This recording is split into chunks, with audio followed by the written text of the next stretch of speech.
So hello guys, welcome back to Ozone classes. Last lecture में हमने general organic chemistry का part 1 कर लिया था और इस लेक्चर में हम लोग पढ़ेंगे general organic chemistry part 2। Thank you so much, आपने मेरे फर्स्ट ऑर्गेनिक केमिस्ट्री की वीडियो पर इतना अच्छा रिस्पांस दिया। होप कि जितना भी प्रीवियस ईयर क्वेश्चन था इलेक्ट्रोफाइल्स और न्यूक्लियोफाइल्स में आप बना लिए होंगे। ठीक है, अगर मैं न्यू कमर्स की बात करूँ इस चैनल पे तो मैं आपको बता दूं कि फिजिक्स क्रैश कोर्स क्लास 11 का हर एक चैप्टर, क्लास 12 का हर एक चैप्टर मैंने बहुत अच्छे तरीके से रिवाइज करवा दिया है और वो मैंने खुद ही करवाया हुआ है। तो चैनल पे अलग से प्लेलिस्ट बनी हुई है physics crash course by Ozone classes नाम से, प्लीज आप उसको जाके देखें, आपका जरूर इंप्रूवमेंट होगा। अगर ऑर्गेनिक केमिस्ट्री आप देख रहे हो तो प्लीज पूरी फिजिकल केमिस्ट्री मेरी लाइन से देख लेना। पहले फिजिकल केमिस्ट्री कंप्लीट हो चुका है इस चैनल पे और उसके बाद केमिकल बॉन्डिंग का हल्का सा नॉलेज ले लेना। ठीक है, उसके बाद फिर IUPAC पढ़ने के बाद जनरल ऑर्गेनिक केमिस्ट्री स्टार्ट करना, तब आपको ज्यादा समझ में आएगी, नहीं तो फिर दिक्कत आपको होगा। बिना टाइम वेस्ट किए चलो स्टार्ट करते हैं जनरल ऑर्गेनिक केमिस्ट्री पार्ट 2। याद रखना ये हमारा रिवीजन लेक्चर है। ठीक है, फिर भी मैं इस तरीके से फ्रेम किया हूं कि कोई भी देखे इसको उसको समझ में आ जाए।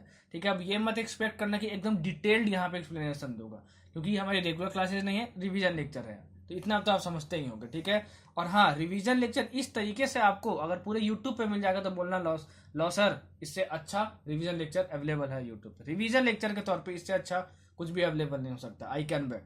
चलो स्टार्ट करते हैं। सबसे पहले स्टार्ट करते हैं फ्यूजन के बारे में। फ्यूजन क्या होता है? Homolytic fusion. जैसे समझाऊंगा, जो समझाऊंगा, जो बोलूंगा, जो लिखूंगा, दोनों के बेसिस पे नोट्स बना लेना। ठीक है, होमोलिटिक फिजन और हेट्रोलिटिक फिजन क्या होता है? देखो, आपको पता है कि अगर दो एलिमेंट के बीच में अगर एक कोवैलेंट बॉन्ड बनता है तो ये जो कोवैलेंट बॉन्ड है वो दो इलेक्ट्रॉन से मिलकर बनता है। इसमें एक इलेक्ट्रॉन इसका खुद का होता है और एक इलेक्ट्रॉन इसका खुद का होता है। और कोवैलेंट बॉन्ड का बनने का कारण क्या होता है कि हर एलिमेंट अपना ऑक्टेट पूरा करना चाहता है। ये केमिकल बॉन्डिंग पार्ट है, ठीक है ना, केमिकल बॉन्डिंग का पार्ट है। कोवैलेंट बॉन्ड कैसे बनता है इतना तो जानते ही होंगे। अच्छा, वैसे ही हेट्रोलिटिक फिजन में कोवैलेंट बॉन्ड, ठीक है, यहाँ पे दो इलेक्ट्रॉन्स, एक किसका एक किसका।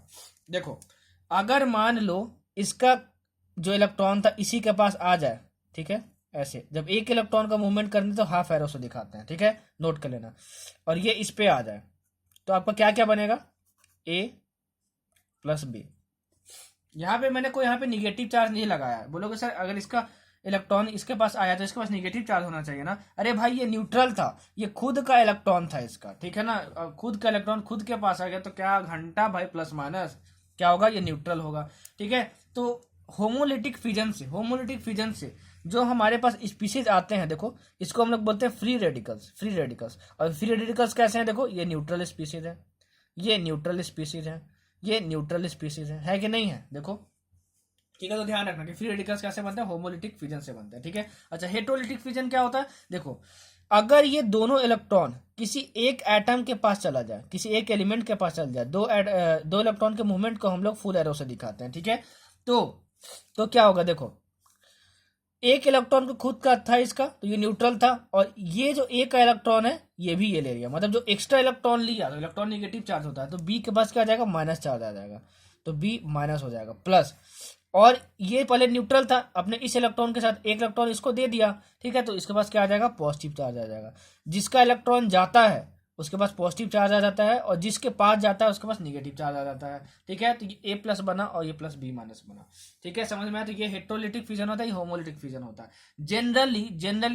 जनरली जिसपे माइनस चार्ज आता है वो A और B में से ज्यादा इलेक्ट्रोनिगेटिव होता है। नोट कर लेना, बहुत इंपॉर्टेंट है। जो इलेक्ट्रोनिगेटिव एटम ज्यादा होता है उस डायरेक्शन में ही इलेक्ट्रॉन मूवमेंट होगा, मतलब कि ये दोनों इलेक्ट्रॉन प्रोबेबली किस साइड जाएंगे, किस एलिमेंट के पास जाएंगे, वो डिपेंड करता है कि A और B में से कौन ज्यादा इलेक्ट्रोनिगेटिव है। अब इलेक्ट्रोनिगेटिव तो जानते ही होंगे भाई कि क्या होता है। The tendency of an element to attract shared pair of electrons is its electronegativity. ठीक है, तो क्या सर होमोलिटिक फिजन और हेट्रोलिटिक फिजन से क्वेश्चन आएगा ये बताइए? नहीं, यहां से क्वेश्चन नहीं आएगा। ठीक है, लेकिन हाँ, आपसे ये पूछ सकता है कि बताओ कि फ्री रेडिकल्स क्या होते हैं, न्यूट्रल स्पीसीज होते हैं, किससे बनते हैं? होमोलिटिक फिजन से बनते हैं। समझ में आया? चलो अब हम लोग पढ़ते हैं इलेक्ट्रॉनिक डिस्प्लेसमेंट्स। क्या पढ़ेंगे? इलेक्ट्रॉनिक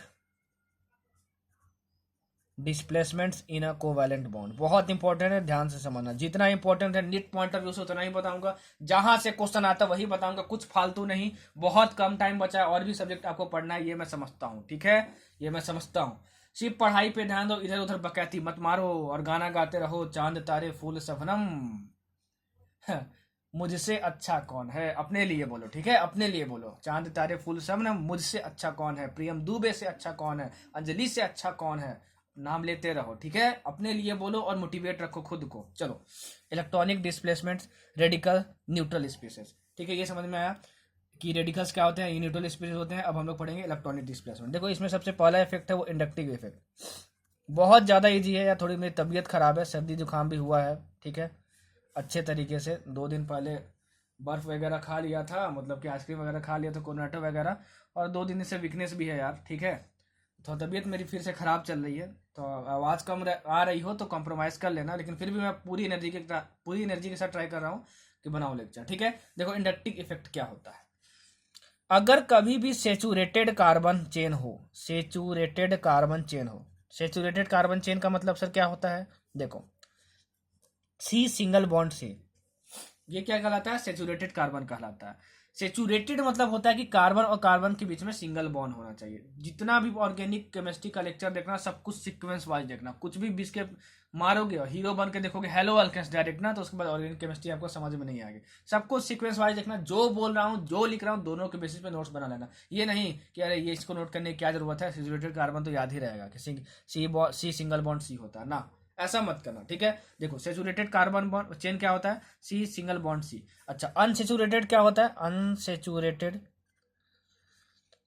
कार्बन चेन, ये होता है तुम्हारा सी डबल बॉन्ड सी, मतलब कार्बन कार्बन के बीच में जब डबल बॉन्ड होता है, ठीक है, कार्बन कार्बन के बीच में जब डबल बॉन्ड होता है तो हम लोग क्या बोलते हैं उसको, unsaturated carbon chain, unsaturated carbon chain. अच्छा, तो इंडक्टिव इफेक्ट जो है वो सेचुरेटेड कार्बन चेन में लगता है, सेचुरेटेड कार्बन मतलब सी का सिंगल बॉन्ड होना चाहिए। तो देखो सी का सिंगल बॉन्ड है मान लो, और ये तुम्हारा एक्स है, एक्स जो है तुम्हारा वो मान लो अभी के लिए कि ये इलेक्ट्रोनिगेटिव है, electronegative, more electronegative than this carbon, ठीक है।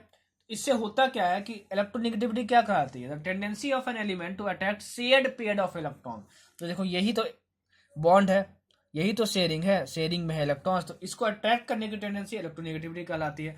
तो ये एक्स जो है वो गुंडा है बेचारा, इस मोहल्ले का गुंडा है, बोलेगा कि मैं बहुत ताकतवर हूँ, मैं इस सेट पेड ऑफ इलेक्ट्रॉन्स को खींच सकता हूँ। हालांकि ये दोनों इलेक्ट्रॉन इसका भी है इसका भी है, म्यूचुअल शेयरिंग से कोवैलेंट बॉन्ड बनता है, लेकिन ये गुंडा क्या बोलता है, अरे भाई मैं तो गुंडा हूँ, ठीक है, मैं इन दोनों इलेक्ट्रॉन को अपने पास थोड़ा ज्यादा रखूंगा, अपने क्लोज ज्यादा रखूंगा।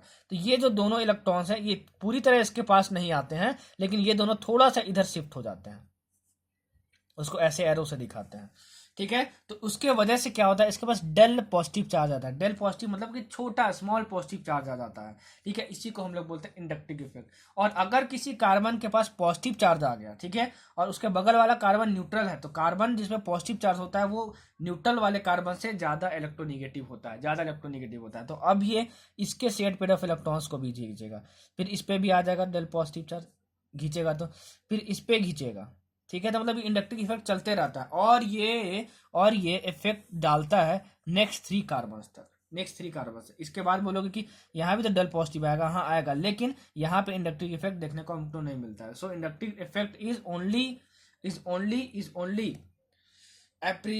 क्या बोलूं, is only applicable up to 3 carbon, 1 2 3, समझ में आया, तो ये क्वेश्चन पूछा जाता है। उसके बाद नेग्लेजिबल हो जाता है इंडक्टिव इफेक्ट, ठीक। अच्छा, इलेक्ट्रोनेगेटिव एटम जुड़ा हो सेचुरेटेड कार्बन चेन में तो शेयर्ड पेयर ऑफ इलेक्ट्रॉन को अपनी तरफ खींच लेता है, उसको हम लोग बोलते हैं इंडक्टिव इफेक्ट। इतना इजी है। अब ये 2 तरीके का होता है, प्लस आई इफेक्ट और minus I effect, plus I effect और माइनस आई इफेक्ट। अगर कभी कार्बन कार्बन चेन में, ठीक है, इलेक्ट्रॉन विथड्रॉइंग ग्रुप लगा हो, इलेक्ट्रॉन विथड्रॉइंग ग्रुप लगा हो, इलेक्ट्रॉन विथड्रॉइंग ग्रुप लगा हो, और अगर माइनस आई इफेक्ट दिखाना है तो इलेक्ट्रॉन डोनेटिंग ग्रुप लगा होना चाहिए, ठीक है। सर क्या बोल दिए, इलेक्ट्रॉन विथड्रॉइंग इलेक्ट्रॉन डोनेटिंग, सब समझ में आएगा, एकदम गाना गाते रहो, बोरिंग मत बनाओ लेक्चर को, ठीक है ना। तुमसे मिलना बातें करना बड़ा अच्छा लगता है, आप क्या बोलो, आपसे पढ़ना लॉसर बहुत अच्छा लगता है। चलो चलो चलो, अपनी तारीफ करते रहनी चाहिए, ठीक है, मोटिवेशन मिलती है। ये plus I effect, minus I effect, ये इलेक्ट्रॉन विड्रॉइंग ग्रुप जब लगा हो और इलेक्ट्रॉन डोनेटिंग ग्रुप लगा हो तो माइनस आई इफेक्ट। ये क्या होता है सर, जरा बता दीजिए। देखो, इलेक्ट्रॉन विड्रॉइंग ग्रुप मतलब होता है कि कार्बन से ज्यादा इलेक्ट्रोनिगेटिव एटम लगा हो, मतलब इलेक्ट्रोनिगेटिव एलिमेंट लगा हो। समझ में आया? इलेक्ट्रोनेगेटिव एलिमेंट लगाओ। जैसे कि तुम्हारा ये वाला एग्जांपल है, जैसे देखो तुम्हारा कार्बन कार्बन कार्बन और ये तुम्हारा एक्स है। मान लो ये तुम्हारा हेलोजन हुआ, हेलोजन, हेलोजन मतलब तुम्हारा क्या हुआ, फ्लोरीन, क्लोरीन, ब्रोमीन, आयोडीन, ये सारे जो होते हैं वो क्या होते हैं, कार्बन से ज्यादा इलेक्ट्रोनेगेटिव होते हैं, ठीक है। तो ये क्या बोलेंगे कि ये जो शेयर्ड पेयर ऑफ इलेक्ट्रॉन्स वो मैं अपनी तरफ खींच लूंगा, ये गुंडा है, ठीक है। तो इलेक्ट्रॉन विथड्रॉइंग, विथड्रॉइंग मतलब खींच लेना, निकाल लेना, तो इनके इलेक्ट्रॉन्स को ये अपनी साइड थोड़ा सा निकाल ले रहा है, ठीक है। तो इसी को हम लोग बोलते हैं कि मोर इलेक्ट्रोनिगेटिव एलिमेंट जब जुड़ा हो तो इलेक्ट्रॉन विथड्रॉइंग ग्रुप लगा हुआ है और वो क्या दिखाएगा, प्लस आई इफेक्ट दिखाएगा। क्या दिखाएगा, प्लस आई इफेक्ट दिखाएगा। सॉरी सॉरी, उल्टा लिख दिया। ये इलेक्ट्रॉन विथड्रॉइंग यहाँ पर होगा और ये यहाँ पर होगा, ठीक है। मतलब कि माइनस आई इफेक्ट दिखाएगा। जब भी इलेक्ट्रॉन विथड्रॉइंग ग्रुप लगा हो तो माइनस आई इफेक्ट उसको बोलते हैं, ठीक है। जब भी इलेक्ट्रॉन डोनेटिंग ग्रुप लगा हो तो उसको क्या बोलते हैं, प्लस आई इफेक्ट बोलते हैं, ठीक है। इसका मतलब कि यहाँ पे अगर मैं फ्लोरीन लगा दूं तो ये क्या दिखाएगा बताओ, ये दिखाएगा माइनस आई इफेक्ट। क्यों? क्योंकि इलेक्ट्रॉन विथड्रॉइंग ग्रुप लगा है। इलेक्ट्रॉन विथड्रॉइंग मतलब इलेक्ट्रॉन्स को अपनी तरफ खींच रहा है, तो ये होता है माइनस आई इफेक्ट, ठीक है। इतना ध्यान रखना। अब देखो कुछ ग्रुप्स हैं, ठीक है, जिसके बारे में तुमको याद रखना है कि इंडक्टिव इफेक्ट कौन कितना ज्यादा लगा सकता है। अब जैसे मैं बोलूं कि फ्लोरीन और क्लोरीन में कौन ज्यादा तेजी से खींच सकता है अपनी तरफ इलेक्ट्रॉन, ठीक है, कौन ज्यादा माइनस आई इफेक्ट दिखाएगा, कौन ज्यादा माइनस आई इफेक्ट दिखाएगा। तो आप बोलोगे सर जो ज्यादा इलेक्ट्रोनिगेटिव होगा, तो जैसे फ्लोरीन ज्यादा इलेक्ट्रोनिगेटिव क्लोरीन से, तो फ्लोरीन ज्यादा इलेक्ट्रोनिगेटिव है तो ये ज्यादा माइनस माइनस आई इफेक्ट दिखाएगा, ठीक है। तो उसका ऑर्डर होता है। तो जो अच्छे अच्छे जो ग्रुप्स हैं, ठीक है, मैंने चार्ट के नोट्स बनाया है, आपको लिखवा देता हूँ वो ऑर्डर, आपको ऑर्डर याद रखना है। चलो, तो ये ऑर्डर आप याद कर लो।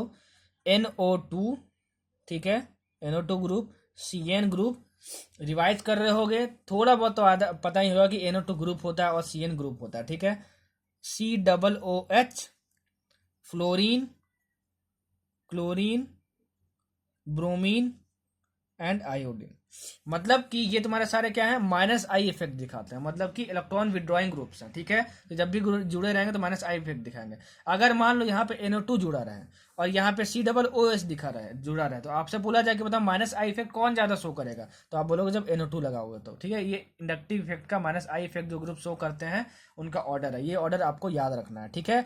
देखो, ऑर्गेनिक केमिस्ट्री में बहुत सारी ऐसी चीजें हैं ना जो एज इट इज याद होनी चाहिए। अगर नहीं याद है आपको तो काम आपसे नहीं बनेगा, मतलब क्वेश्चन आपसे नहीं बनेंगे। हाँ, बहुत सारी चीजें होती हैं जो समझने वाली होती हैं, वो मैं जरूर समझाऊंगा। लेकिन अगर आपसे ये बोल रहा है कि ऑर्गेनिक केमिस्ट्री पूरी समझने वाली है, ये कोई बोल रहा है आपसे, तो ये गलत बोल रहा है भाई, आप बेवकूफ बनाए जा रहे हो। पूरी ऑर्गेनिक केमिस्ट्री समझी नहीं जा सकती है।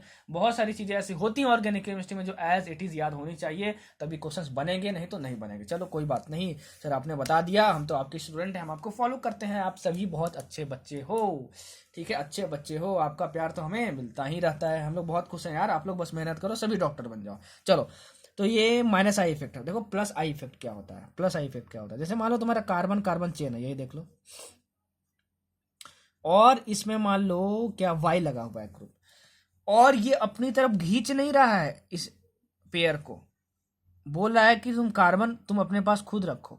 मतलब ये बहुत भोला भाला इंसान है। इसको हम लोग बोलते हैं इलेक्ट्रॉन डोनेटिंग ग्रुप, ठीक है। मतलब ये इन इलेक्ट्रॉन्स को अपने पास नहीं ले रहा है। ये बहुत बड़ा दिल वाला है भाई, बहुत बड़ा दिल वाला है, नंबर 1 दिल वाला। साउथ इंडियन मूवी कल ही तो देख के आया मैं भी, मतलब लैपटॉप में देखा हूँ। बहुत बहुत ज़्यादा पसंद है मुझे यार साउथ इंडियन मूवीज। देखो, इलेक्ट्रॉन डोनेटिंग, ये इलेक्ट्रॉन डोनेटिंग ग्रुप है, ठीक है। ये बहुत बड़ा दिल वाला है। ये क्या बोलता है कि मैं अपनी तरफ नहीं खींचूंगा भाई कार्बन, ठीक है, तुम अपने इलेक्ट्रॉन्स जो हैं, ठीक है, अपने पास ज्यादा रखो, ठीक है। मतलब ये जो दोनों इलेक्ट्रॉन्स हैं वो ज्यादा कार्बन के पास में रहता है, ठीक है ना। तो ये होता है इलेक्ट्रॉन डोनेटिंग ग्रुप। तो इलेक्ट्रॉन डोनेटिंग ग्रुप मतलब क्या होता है, इलेक्ट्रॉन डोनेटिंग ग्रुप का मतलब क्या होता है कि कार्बन ज्यादा इलेक्ट्रोनेगेटिव है इस वाले ग्रुप से, तभी ना भाई ये अपनी तरफ खींच सकता है। समझ में आया आपको? तो ये होता है प्लस आई इफेक्ट। तो प्लस आई इफेक्ट कौन कौन से ग्रुप्स दिखाते हैं वो आप याद कर लो, उसका ऑर्डर भी याद कर लो। मैं डायरेक्ट ऑर्डर लिख देता हूँ यहाँ पे, ठीक है। देखो, CH3 होल 3C, इसको हम बोलते हैं टर्ट बुटाइल। क्या बोलते हैं? Tert butyl. इसका स्ट्रक्चर भी आपको याद होना चाहिए, ठीक है। आगे CH3 होल 2CH, ठीक है, इसको बोलते हैं आइसोप्रोपाइल। ये सब आईयूपीएसी वाला पार्ट है। अब अगर अब आप पढ़ के आओगे तो बहुत अच्छी बात है, नहीं पढ़ के आओगे तो भाई इसमें तेरा घाटा, मेरा कुछ नहीं जाता। ठीक है, ये CH3 CH2, ठीक है, और यहाँ पे CH3, ठीक है, ये CH3 और यहाँ पे ड्यूटेरियम, हाइड्रोजन ही है ये, लेकिन इसका दूसरा आइसोटॉप है। ठीक है, आइसोटॉप है।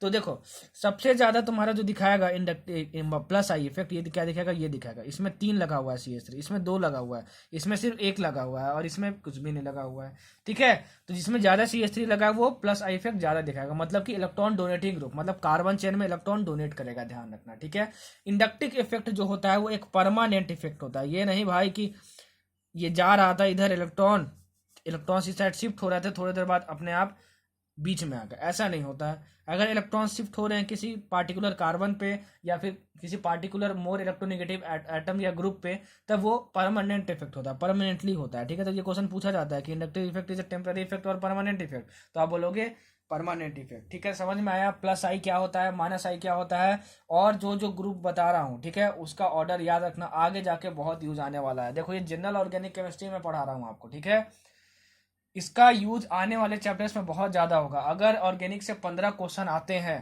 ठीक है, तो 13 क्वेश्चन आते हैं हाइड्रोकार्बन से लेके एमिस तक से। ठीक है ना, 2 क्वेश्चन जो आता है वो जनरल ऑर्गेनिक केमिस्ट्री और आइसोमेरिज्म मिला के आता है बस। तो ये सब बेसिक्स हैं, वो आपको पता होने चाहिए। हाइड्रोकार्बन से लेके एमिस तक मैं जब पढ़ाऊंगा तो 20-20 में एक एक क्वेश्चन डालते जाऊंगा जो प्रीवियस ईयर में आया हुआ है। ठीक है ना, अभी जितने भी बेसिक्स है उतना समझ लो। ये जीओसी पूरा पढ़ लोगे, आइसोमेरिज्म पढ़ लोगे, तो वहां से 1 से 2 क्वेश्चन बस पूछेगा आपसे, उससे ज्यादा नहीं पूछेगा। ठीक है, हाइड्रोकार्बन से एमिस तक, ठीक है, आपसे 13 से 14 क्वेश्चन आते हैं out of 15 question which are asked in organic part. ठीक है, तो ध्यान रखना, जैसे बता रहा हूं, जो बता रहा हूं दोनों के बेसिस पे नोट्स बनाना। उसके बेसिस पे नोट्स नहीं बनाओगे तो भाई दिक्कत आपको ही होगा, आपको ही होगा। ठीक है, चलो, तो इंडक्टिव इफेक्ट हमको समझ में आ गया। इसके बाद एक और इफेक्ट होता है यार, इलेक्ट्रोमेरिक इफेक्ट। ठीक है, मुझे आज तक ये समझ में नहीं आया कि बुक में इलेक्ट्रोमेरिक इफेक्ट लिखा क्यों होता है। ठीक है, मतलब उसका कोई भी यूज नहीं है अगर नीट पॉइंट ऑफ व्यू से बात करें तो। हाँ, लेकिन अगर बोर्ड में पढ़ाया जाता है इलेक्ट्रोमेरिक इफेक्ट, तो वो बोर्ड में पूछा जाता है कि what is electromeric effect, what is electromeric effect. ठीक है, तो बोर्ड में उसकी जरूरत पड़ती है। तो अब तो उस समय में को समझ में आया, चलो ठीक है, बोर्ड में पूछता है इसलिए शायद बुक में लिखा रहता है electromeric effect. NEET point of view से बात करें तो इलेक्ट्रोमेरिक इफेक्ट, ठीक है, कोई मतलब वहां से कोई क्वेश्चन ना आता है ना कभी तुमसे पूछेगा, मतलब बहुत लेस इंपॉर्टेंस का है, इसलिए मैं इलेक्ट्रोमेरिक इफेक्ट छोड़ रहा हूँ। वहां से क्वेश्चन नहीं आएगा, बिलीव में। ठीक है, वहां से कुछ है ही नहीं उसमें। हाँ, बुक खोल के देखना, इलेक्ट्रोमेरिक इफेक्ट में बस 2 डिफिनेशन लिख दिया। ठीक है ना, 2 डिफिनेशन लिख दिया। ठीक है, चलो, तो ध्यान रखना इस बात का कि इलेक्ट्रोमेरिक इफेक्ट मैं छोड़ रहा हूं इसलिए क्योंकि वो वहां से क्वेश्चन आने की संभावना 0% है। कितना? 0%। इलेक्ट्रोमेरिक इफेक्ट से क्वेश्चन नहीं आता है। ठीक है, और उसका अप्लीकेशन आगे भी जाके कहीं भी नहीं आने वाला, इसलिए मैं इलेक्ट्रोमेरिक इफेक्ट छोड़ रहा हूँ। बहुत सेलेक्टिव पढ़ेंगे, 15 में से हमको 13 क्वेश्चन बनाना है इस एक हफ्ते में ऑर्गेनिक कंप्लीट करके, याद रखना। ठीक है, और रिवीजन कर रहे होगे ना भाई, तब तो 15 में 15 क्वेश्चन ही बना के आओगे। चलो, तो हमको इंडक्टिव इफेक्ट समझ में आ गया, और अब हम लोग पढ़ेंगे रेजोनेंस। क्या पढ़ेंगे? रेजोनेंस। देखो, रेजोनेंस से बहुत बच्चे डरते हैं। अगर जो बच्चा जेई मेंस या फिर जेई एडवांस की तैयारी कर रहा है तो रेजोनेंस उसको डीपली समझना बहुत ज्यादा इंपॉर्टेंट है। ठीक है, रेजोनेटिंग स्ट्रक्चर्स बनाने आना चाहिए जेई मेंस और जेई एडवांस वाले बच्चों को। लेकिन अगर मैं नीट वाले के बच्चों की बात करूं, ठीक है, तो आपको अगर रेजोनेंस का क्वेश्चन सोल्व करना है तो बस आपको इतना समझ में आना चाहिए कि किसी कंपाउंड में रेजोनेंस पॉसिबल है कि नहीं पॉसिबल है, रेजोनेंस पॉसिबल है कि नहीं पॉसिबल है। तो मैं बस उस पॉइंट ऑफ व्यू से सिखाऊंगा। मैं यहाँ पे नीट की तैयारी करवा रहा हूँ। ठीक है, तो आपको जो क्वेश्चन आएगा नीट में वो आपसे बनना चाहिए। तो मैं टाइम वेस्ट नहीं करूंगा रेजोनेटिंग स्ट्रक्चर बनाना सिखाने में। ठीक है, रेगुलर क्लासेस होती तो सिखा देता, क्योंकि नीट वाले बच्चों को एग्जाम में कभी भी ये नहीं बोलेगा कि रेजोनेटिंग स्ट्रक्चर बना के दिखाओ। ठीक है, रेजोनेंस हो रहा है कि नहीं वो पहचानने आपको आना चाहिए। चलो, इस रेजोनेंस को हम लोग मेसोमेरिज्म भी बोलते हैं। क्या बोलते हैं? मेसोमेरिज्म, मेसोमेरिज्म। ठीक है, मेसोमेरिज्म भी बोलते हैं। देखो, रेजोनेंस का 5 कंडीशन याद रखो। कभी भी तुम्हारा जो इलेक्ट्रॉन पेयर है वो बॉन्ड से एटम के बीच में जाएगा, या फिर एटम से बॉन्ड पे जाएगा, या फिर बॉन्ड टू बॉन्ड जाएगा। बस इस चीज का ध्यान रखना। ठीक है, सब कुछ मैं बना के अभी बताऊंगा। सेकेंड, देखो, अगर तुम्हारा डबल बॉन्ड और प्लस चार्ज रहे अगल बगल, ठीक है, अगल बगल रहे, ठीक है, एडजेसेंट रहे, तब चेक करना रेजोनेंस पॉसिबल हो सकता है। ठीक है, थर्ड देखो, अगर सिंगल बॉन्ड, ठीक है, और लोन पेयर, अगर सिंगल बॉन्ड और लोन पेयर, अगर मान लो तुम्हारे पास, अगर तुम्हारे पास मान लो सिंगल बॉन्ड और लोन पेयर अगर अगल बगल हो तो तुम्हारा रेजोनेंस पॉसिबल है, अगर तुम्हारा रेजोनेंस पॉसिबल है, ठीक है। अगर डबल बॉन्ड, अगर डबल बॉन्ड और लोन पेयर अगल बगल है तब भी रेजोनेंस पॉसिबल है, तब भी रेजोनेंस पॉसिबल है, ठीक है। पांचवा, अगर सिंगल बॉन्ड और माइनस चार्ज, ठीक है, अगल बगल है तब भी रेजोनेंस पॉसिबल है। छठवां, अगर डबल बॉन्ड और माइनस चार्ज अगल बगल है तब भी रेजोनेंस पॉसिबल है। सातवां, अगर double bond single bond, double bond single bond, ठीक है, अगर अल्टरनेट हो तो तब भी रेजोनेंस पॉसिबल है। और इस पार्टिकुलर केस को हम लोग बोलते हैं कॉन्जुगेशन। क्या बोलते हैं? कॉन्जुगेशन बोलते हैं। Conjugation means alternate double bond single bond, double bond single bond, alternate मतलब एक के बाद एक, तो एक double bond single bond, double bond single bond, this is called conjugation, this is called conjugation, ठीक है। समझ में आया आपको कि कैसे पहचानते हैं? चलो एक एग्जांपल मैं लेके बताता हूँ। देखो, C double bond O, double bond O, ठीक है, ये कार्बन डाइऑक्साइड है, CO2 है, ठीक है। तो इसका ऑक्टेट पूरा होता है, इसका भी ऑक्टेट पूरा, तो 2 2 4 2 6 2 8 8 हुए, 2 2 4 2 2 4 5 6 7 8, हाँ ये स्ट्रक्चर सही है। अब देखो, लोन पेयर और डबल बॉन्ड, लोन पेयर और डबल बॉन्ड पॉसिबल है यहाँ पे। तो लोन पेयर हमेशा क्या करना है? इलेक्ट्रॉन पेयर का मूवमेंट का, पेयर मतलब दो इलेक्ट्रॉन को मूव करना है। तो ये दोनों इलेक्ट्रॉन को यहाँ मूव करवा के देखते हैं, ठीक है। ये क्या करते हैं? यहाँ पे मूव करवा के देखते हैं। जैसे बता रहा हूँ रेजोनेंस वैसे समझ लो, उससे ज्यादा समझने की जरूरत नहीं है। नीट पॉइंट ऑफ व्यू से आपको PhD नहीं करना है, आपको क्वेश्चन सॉल्व करना है, MBBS कॉलेज लेना है, ठीक है। चलो, हाँ एक चीज और याद रख लेना कि जितने भी सेकेंड पीरियड के एलिमेंट्स हैं, सेकेंड पीरियड के एलिमेंट्स हैं, वो 5 बॉन्ड्स नहीं बना सकते। अब सेकेंड पीरियड के एलिमेंट्स कौन है? वो पीरियोडिक टेबल खोलना और याद कर लेना, ठीक है। स्पेशली मैं बोलूंगा कार्बन का ध्यान रखना, ठीक है, कार्बन का ध्यान रखना, और नाइट्रोजन का ध्यान रखना, ठीक है। ये दोनों 5 बॉन्ड नहीं बना सकते हैं, ठीक है। तो जैसे इन दोनों इलेक्ट्रॉन पेयर को मैं यहाँ पे लाया, देखो जैसे दोनों इलेक्ट्रॉन पेयर को मैं यहाँ पे लाया, जैसे दोनों इलेक्ट्रॉन पेयर को मैं यहाँ पे लाया, तो देखो क्या क्या होगा।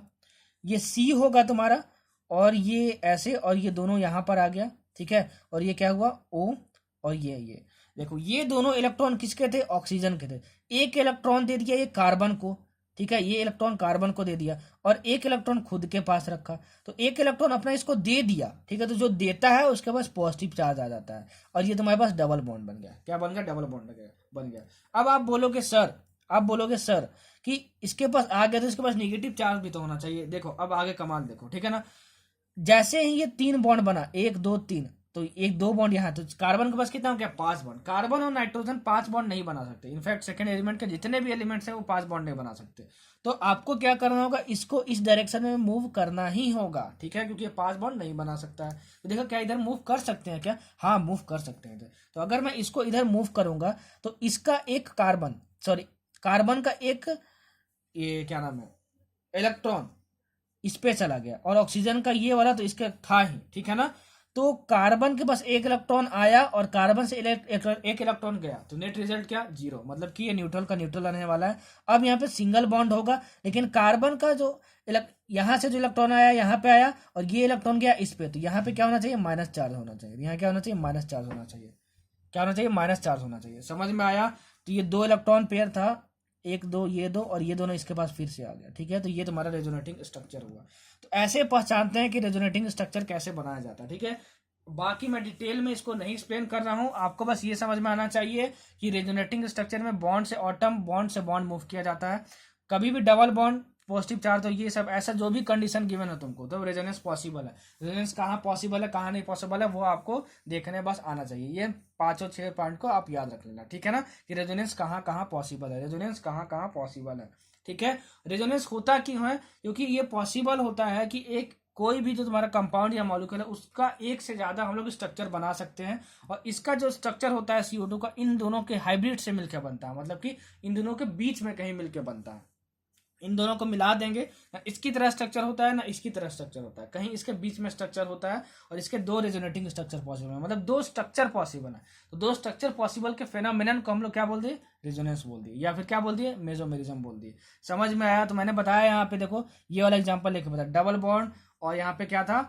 लोन पेयर था। तो क्या पॉसिबल है? तो देखो पॉसिबल करके बताया, ये अगर यहाँ पे ये मूव कर रहा है तो ये भी क्या हो रहा था कि कार्बन का 5 बॉन्ड बन रहा था। तो 5 बॉन्ड से हटाना के लिए कोई तुम्हारे पास इलेक्ट्रॉन मूवमेंट पॉसिबल है, तो हाँ पॉसिबल है, ये इलेक्ट्रॉन मूवमेंट पॉसिबल है। तो ये मैंने आपको बता दिया। ठीक है, रेजोनेंस कैसे, स्ट्रक्चर कैसे बनाते हैं, एक मैंने एग्जांपल आपको दे दिया है। ठीक है, आपको नहीं आता है तो कोई बात नहीं, ठीक है, वहां से क्वेश्चन नहीं आएगा, लेकिन आपको ये देखने आना चाहिए कि रेजोनेंस पॉसिबल है कि नहीं। तो ये 7 कंडीशन याद रखना आप। ठीक है, ये कंडीशन याद रखना, ये और ये कंडीशन आप याद रखना, और ये कंडीशन याद रखना। अगर ऐसा कभी भी तुमको कुछ दिखे तो समझ जाना कि निट में जो क्वेश्चन आएगा वहां पे उसमें रेजोनेंस पॉसिबल है, रेजोनेंस पॉसिबल है। ठीक है, अच्छा चलो, अब तुम्हारे रेजोनेटिंग स्ट्रक्चर्स जो होते हैं, ऐसे ये दो रेजोनेटिंग स्ट्रक्चर्स कहलाते हैं।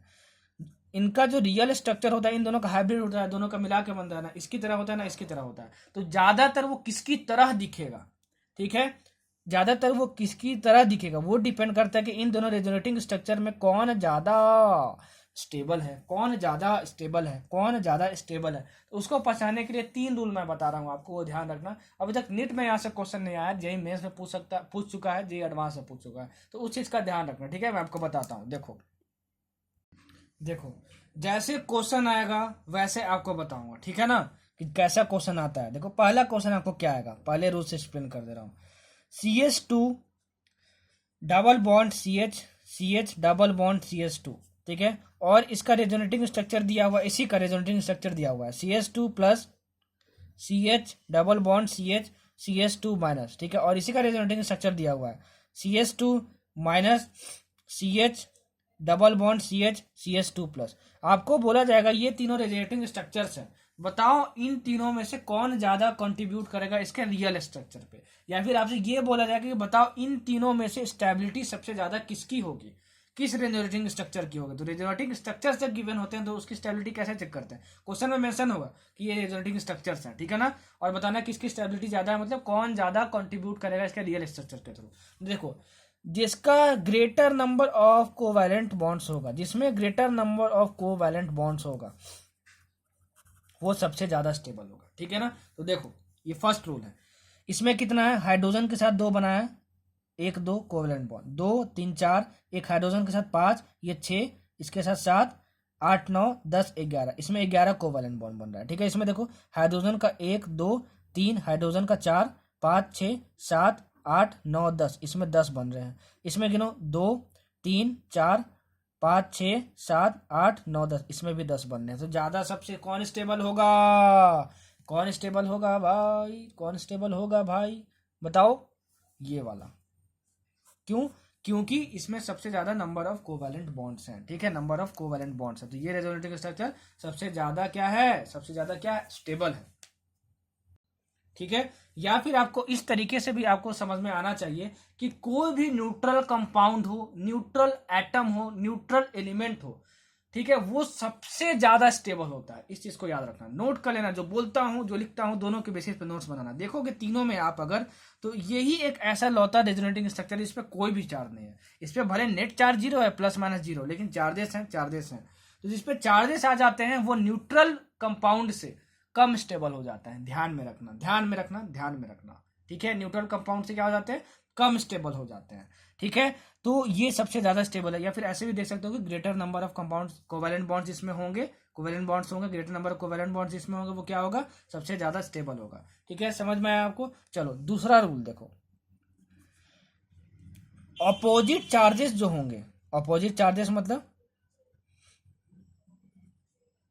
पॉजिटिव और निगेटिव, ठीक है, वो जितना ज्यादा पास होंगे, इनके बीच में जितना लेस डिस्टेंस होगा उतना ही ज्यादा रेजोनेटिंग स्ट्रक्चर स्टेबल होगा। और अगर क्या होंगे, सेम चार्जेस होंगे, जैसे मान लो प्लस प्लस और माइनस माइनस, तो ये जो होने चाहिए एक दूसरे के बहुत ही दूर डिस्टेंस पे होना चाहिए, क्या होना चाहिए, फार डिस्टेंस पे होना चाहिए, ठीक है। क्वेश्चन आपसे यहीं से पूछेगा, देखो ये पूछेगा ऑपोजिट चार्जेस से। फॉर एग्जाम्पल सुनो, फॉर एग्जाम्पल सुनो, जैसे मान लो तुम्हारे पास 2 रेजोनेटिंग स्ट्रक्चर दिया रहेगा, ठीक है, CH2 CH, यहाँ पे माइनस चार्ज है, और double bond CH double bond O positive, और ये दिया है CH3, ठीक है। और दूसरा रेजोनेटिंग स्ट्रक्चर दिया है CH2 double bond CH2 double bond CH CH और ये भी CH double bond O positive CH3। ठीक है, तो इसमें देखो ये रूल लगा सकते हो, अपोजिट चार्जेस यहाँ पे अवेलेबल है प्लस माइनस दोनों पे, यहाँ माइनस है यहाँ प्लस है, यहाँ पे क्या है, यहाँ पे प्लस है, ठीक है, और यहाँ पे माइनस है इस CH पे। ठीक है, तो दोनों का जिसमें लेस डिस्टेंस होगा दोनों के बीच में वो सबसे ज्यादा स्टेबल रेजोनेटिंग स्ट्रक्चर होगा। तो देखो इसमें माइनस प्लस बहुत दूर दूर है और यहाँ माइनस प्लस पास में, तो ज्यादा स्टेबल कौन होगा, ये स्टेबल होगा, ये वाला रेजोनेटिंग स्ट्रक्चर इससे ज्यादा स्टेबल है, इससे ज्यादा स्टेबल है। समझ में आया, समझ में आया बच्चों। ठीक है, आप बोलोगे सर इससे हम देख सकते हैं क्या greater number of covalent bond, तो गिन के देखते हैं। कोवेलेंट बॉन्ड गिनो, 1 2 3 4 5 6 7 8 9 10 11 12 13 14 15, इसमें 15 है, इसमें 2 3 4 5 6 7 8 9 10 11 12 13 14 15 है। ठीक है, तो दोनों में 15 है। देखो फिर से गिन लेते हैं, 1 2 3 1 2 3 4 5 6 7 8 9 10 11 12 13 14 15, इसमें 15 कोवैलेंट बॉन्ड्स है। इसमें कितने हैं देखो, तो इसमें देखो हैं 2 3 4 5 6 7 8 9 10 11 12 13 14, इसमें 14 कोवैलेंट बॉन्ड्स हैं।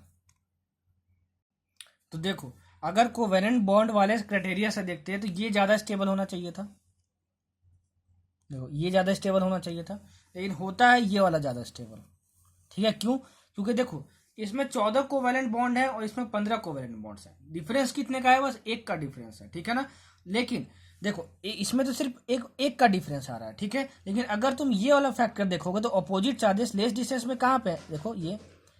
ठीक है, मतलब बीच में बस एक कार्बन खाली आ रहा है, इसमें देखो 1 2 3 कार्बन खाली आ रहा है, तब हम माइनस प्लस के बीच में डिस्टेंस आ रहा है कुछ। ठीक है, तो एज अपोजिंग फैक्टर्स दोनों को जब मिला लेंगे हम लोग, ठीक है, दोनों फैक्टर को कंट्रीब्यूट करके, इसमें एक बॉन्ड का बस फर्क था और इसमें प्लस माइनस चार्ज जो है वो बहुत पास है और इसमें क्या है बहुत दूर है, तो दोनों को मिला के क्या हुआ, अब ये देख सकते हो कि ये वाला जो फैक्टर है दोनों के लिए, ठीक है, ये ज्यादा डोमिनेटिंग है, ये दोनों फैक्टर इसमें ज्यादा डोमिनेटिंग है, इसलिए ये ज्यादा स्टेबल होता है, प्लस माइनस वाला। ठीक है, समझ में आया, तो ये दोनों ऐसे लगाएंगे हम, ये ऐसे लगाएंगे। वैसे ही फर्स्ट स्ट्रक्चर देखो तो प्लस माइनस दोनों सेम डिस्टेंस पे थे, क्या थे, दोनों सेम डिस्टेंस पे थे, इसलिए हम लोग यहाँ पे क्या करें, greater number of covalent bonds देखे, क्या ना greater number of covalent bonds देखे।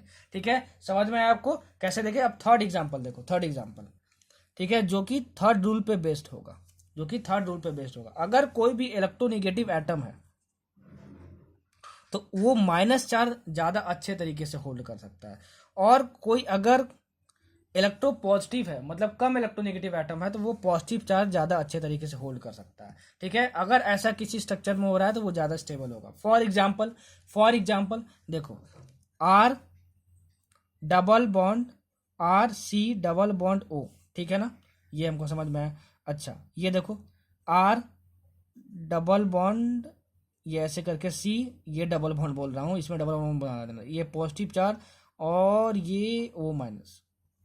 ठीक है, अच्छा और ये देखो इसमें R, ये C माइनस और ये O पॉजिटिव चार्ज। बोला जाए कि ये तीनों रेजोनेटिंग स्ट्रक्चर है, बताओ सबसे ज्यादा स्टेबल कौन होगा। तो आंख बंद करके सर ने क्या बोला था कि जो न्यूट्रल होगा वो सबसे ज्यादा स्टेबल होता है, तो ये न्यूट्रल है, सबसे ज्यादा स्टेबल है। ठीक है, इसमें कोई पॉजिटिव नेगेटिव चार्ज नहीं है। अच्छा अब सेकेंड वाला केस देखो, प्लस माइनस चार्ज दोनों में क्या कहा है, दोनों सेम डिस्टेंस पे है। और थर्ड वाला रूल देखो, सर ने क्या बोला था कि जो ज्यादा इलेक्ट्रोनेगेटिव है उस पर माइनस चार्ज हो तो ज्यादा बेहतर है, और जो कम इलेक्ट्रोपॉजिटिव है, जो कम इलेक्ट्रोनेगेटिव है, जो कम इलेक्ट्रोनेगेटिव है उसको पॉजिटिव चार्ज हो तो ज्यादा अच्छा रहेगा। तो ऑक्सीजन जो है वो ज्यादा इलेक्ट्रोनेगेटिव है कार्बन से, इतना आपको पता है। ठीक है ना, नहीं पता है तो जान लो, ऑक्सीजन ज्यादा इलेक्ट्रोनेगेटिव होता है कार्बन से, नाइट्रोजन ज्यादा इलेक्ट्रोनेगेटिव होता है कार्बन से, फ्लोरीन ज्यादा इलेक्ट्रोनेगेटिव होता है कार्बन से, सब याद कर लेना। ठीक है, तो प्लस और माइनस चार्ज अगर रहना है तो किस पे रहेगा तो ज्यादा अच्छा होगा, जो ज्यादा इलेक्ट्रोनेगेटिव होगा उस पर माइनस चार्ज होना चाहिए, और जो कम इलेक्ट्रोनेगेटिव होगा उस पर पॉजिटिव चार्ज होना चाहिए, तो वो ज्यादा स्टेबल होगा। तो इस केस में देखो, इस केस में यहाँ तो ऑक्सीजन ज्यादा इलेक्ट्रोनेगेटिव लेकिन उसमें पॉजिटिव चार्ज आएगा, तो ये कम स्टेबल होगा। तो सबसे ज्यादा स्टेबल ये, उसके बाद ये, फिर ये। ठीक है, तो ये 3 रूल याद रखना, इन 3 रूल पे बहुत सारे क्वेश्चन आते हैं रेजोनेटिंग स्ट्रक्चर से, लेकिन नीट में नहीं आते हैं। ठीक है, जेईई मेंस में आते हैं। ठीक है, हालांकि मैंने बता दिया क्योंकि नेट के सिलेबस में था, तो जितना है जैसे है उतना समझेंगे, उतना पढ़ेंगे, और नेट में बस क्वेश्चन बनाना है यार। 1 हफ्ते के अंदर हम लोग ऑर्गेनिक केमिस्ट्री खत्म करेंगे। ठीक है, और बहुत अच्छे तरीके से कवर करेंगे। हाइड्रोकार्बन से तो और मजा आएगा, बहुत मजा आएगा, झमाझम मजा आएगा, बोलो मेरे साथ, झमाझम झमाझम झमाझम। चिल्ला के मत बोलना, नहीं तो फिर पेरेंट्स आएंगे बोलेंगे बच्चा तो निट के लिए पागल हो गया, और फिर मेरे पे कंप्लेन दर्ज हो जाएगा। तो ऐसा मत करना, चिल्लाना मत, झमाझम मजे से बोलो, झमाझम मजा आ रहा है, झमाझम मजा आ रहा है, ठीक है। चलो अब हम लोग पढ़ते हैं हाइपर कॉन्जुगेशन। क्या पढ़ेंगे हम लोग? हाइपर कॉन्जुगेशन, हाइपर कॉन्जुगेशन, ठीक है। हाइपर कॉन्जुगेशन पूरा लेक्चर देख लेना, अच्छे से देखना, तो पूरा लेक्चर देखना, नहीं देखना तो कुछ मत देखना, ठीक है। और पूरी ऑर्गेनिक केमिस्ट्री कंप्लीट करवा लूंगा ना, तभी मजा आएगा, तभी मजा आएगा। देखो बहुत सारे बच्चे बोल रहे होंगे सर ये टॉपिक छोड़ दिए, वो टॉपिक छोड़ दिए। अरे भाई जरूरी नहीं है कि आप जिस कोचिंग में पढ़ते हो, आपके पैकेज में जिस चैप्टर में दिया हो वो कॉन्सेप्ट, आपके कोचिंग में वो कॉन्सेप्ट जिस चैप्टर में पढ़ाया हो, मैं उसी चैप्टर में मैं भी समझाऊँ, ये इंपॉर्टेंट नहीं है। अब जैसे ऑप्टिकल आइसोमेरिज्म है, तो हो सकता है मैं वो आपको हेलो एलिकेंस में पढ़ाऊँ, ठीक है ना। बहुत सारी चीजें जैसे एसिडिटी एंड बेसिसिटी हैं, तो जैसे हाइड्रोकार्बन में बहुत सारे कंपाउंड्स होते हैं, उसका एसिडिटी बेसिसिटी और उसमें बताऊंगा। हेलो एल्केन्स में होता है तो उसका एसिडिटी बेसिसिटी हेलो एल्केन्स में बताऊंगा। एल्डिहाइड वाले कीटोन है, कार्बोक्सिलिक एसिड है, उसमें एसिडिटी कार्बोक्सिलिक एसिड में बताऊंगा, कार्बोक्सिलिक एसिड चैप्टर में बताऊंगा। तो जहां मेरा मन करेगा, मेरा जो पढ़ाने का तरीका है, मैं उस तरीके से पढ़ाऊंगा, ठीक है। आप ये मत बोला करो कमेंट में सर ये छोड़ दिए वो छोड़ दिए, ठीक है। हाँ याद दिलाना बहुत अच्छी बात है, लेकिन यार ठीक है पेशेंस के साथ देखो पूरा लेक्चर कि मैं कहाँ पे क्या बताने वाला हूँ, पूरा सुना करो यार, पूरा लेक्चर देखा करो। कभी कभी मैं लास्ट में बोलता हूँ कि देखो अगली लेक्चर इस समय पे आएगी, लेकिन बच्चे सुनते नहीं है और 10 कमेंट इसी पे बस होता है, सर अगली लेक्चर कब, अगली लेक्चर कब। देखो तो पूरा देखो, नहीं देखो तो मत देखो, ठीक है। इसमें तेरा घाटा मेरा कुछ नहीं जाता, लेकिन यार जाता भी है क्योंकि सोचता हूँ कि सभी बच्चों का भलाई हो, ठीक है। चलो बढ़ते हैं आगे और पढ़ते हैं हाइपर कॉन्जुगेशन। इसको हम लोग बोलते हैं बैकर नथन इफेक्ट, इसका एक और नाम है, बहुत सारे छोटे छोटे एग्जाम में पूछा जाता है। बैकर नथन इफेक्ट, बीएचयू में भी बहुत पूछा जाता है बैकर नथन इफेक्ट, ठीक है। और no bond resonance hyperconjugation effect को बोला जाता है, ठीक है। हाइपर कॉन्जुगेशन क्या होता है वो मैं तुमको समझाता हूँ, वो तुमको अप्लाई करने आना चाहिए, ठीक है ना। बहुत बारीकी से सब कुछ पढ़ा रहा हूँ भाई, कंटेंट बनाने में बहुत टाइम लगता है, विश्वास करो, ठीक है। बहुत टाइम लगता है, ये नहीं कि मुंह उठा के एकदम ब्रश वश करके गुजिया खा के एकदम बैठ गए और एकदम टनाटन बनाने लगे ना, ऐसा नहीं है भाई, ठीक है।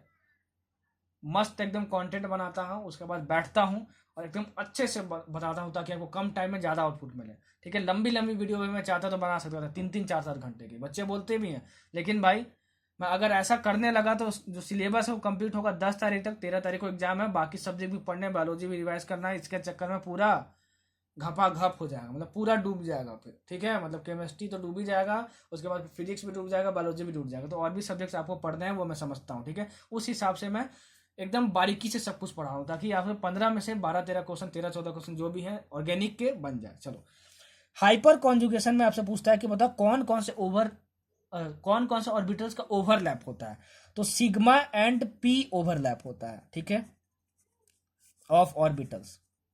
याद रखना बहुत सारे एग्जाम में पूछा हुआ है कि hyper conjugation is the effect of overlapping of which orbitals, तो आप क्या बोलोगे? Sigma and P orbitals, sigma and P orbitals, ठीक है। याद रखना है इस बात को, ठीक। हाइपर कॉन्जुगेशन में सिग्मा एंड पी ऑर्बिटल्स का ओवरलैप होता है। अब बहुत सारे बच्चे सोच रहे होंगे सर रेजोनेंस इफेक्ट नहीं बताया, प्लस और माइनस आर, ठीक है। अरे भाई आने वाले चैप्टर्स में जहां जहां रेजोनेंस इफेक्ट मतलब मेजोमेरिक इफेक्ट का यूज आएगा, plus are effect minus are effect, मैं वहां पे बता दूंगा, ठीक है ना। पेशेंस रखो यार, मैं अपने तरीके से पढ़ाऊंगा, मुझे अपने तरीके से पढ़ाने दो, ठीक है ना, अपने तरीके से पढ़ाने दो, ठीक है। तो plus are effect minus are effect मैं बताऊंगा कब, जब उसका यूज आएगा तब, ठीक है ना। अभी जितना समझना है उतना समझो। हाइपर कॉन्जुगेशन क्या होता है? सिग्मा और पी ओवरलैप की वजह से होता है। अच्छा ये कैसे होता है सुनो, अगर मान low carbon carbon double bond हो और उसके बगल वाले कार्बन में अगर हाइड्रोजन्स हो, ठीक है, तो हाइपर कॉन्जुगेशन पॉसिबल है, तो हाइपर कॉन्जुगेशन पॉसिबल है, तो हाइपर कॉन्जुगेशन पॉसिबल है। दूसरा एग्जांपल, अगर मान लो यहाँ पे कार्बन कार्बन सिंगल बॉन्ड है और यहाँ पे पॉजिटिव चार्ज है, मान लो यहाँ पे पॉजिटिव चार्ज है, ठीक है। तो अगर मान लो यहाँ पे कार्बन है, यहाँ पे कार्बन है, तो इसके बगल वाले कार्बन के पास अगर हाइड्रोजन हो और इसके बगल वाले कार्बन पे अगर हाइड्रोजन हो तो हाइपर कॉन्जुगेशन पॉसिबल है। बच्चों को अप्लाई ही करने नहीं आता कि हाइपर कॉन्जुगेशन हम लगाए कब, इसलिए मैं आपको बता रहा हूँ।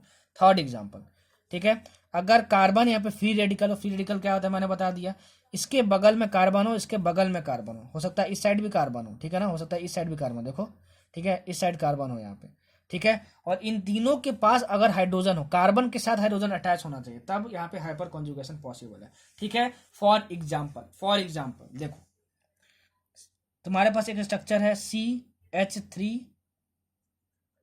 CH डबल बॉन्ड CH2, तो इसका स्ट्रक्चर एक्सपेंडेड कैसे बनेगा, CH, ये IUPAC का पार्ट है, इसलिए बोलता हूँ IUPAC पढ़ के आना, बहुत इजी पार्ट दिया हूँ आपको पढ़ने का, CH डबल बॉन्ड CH2, ठीक है ना।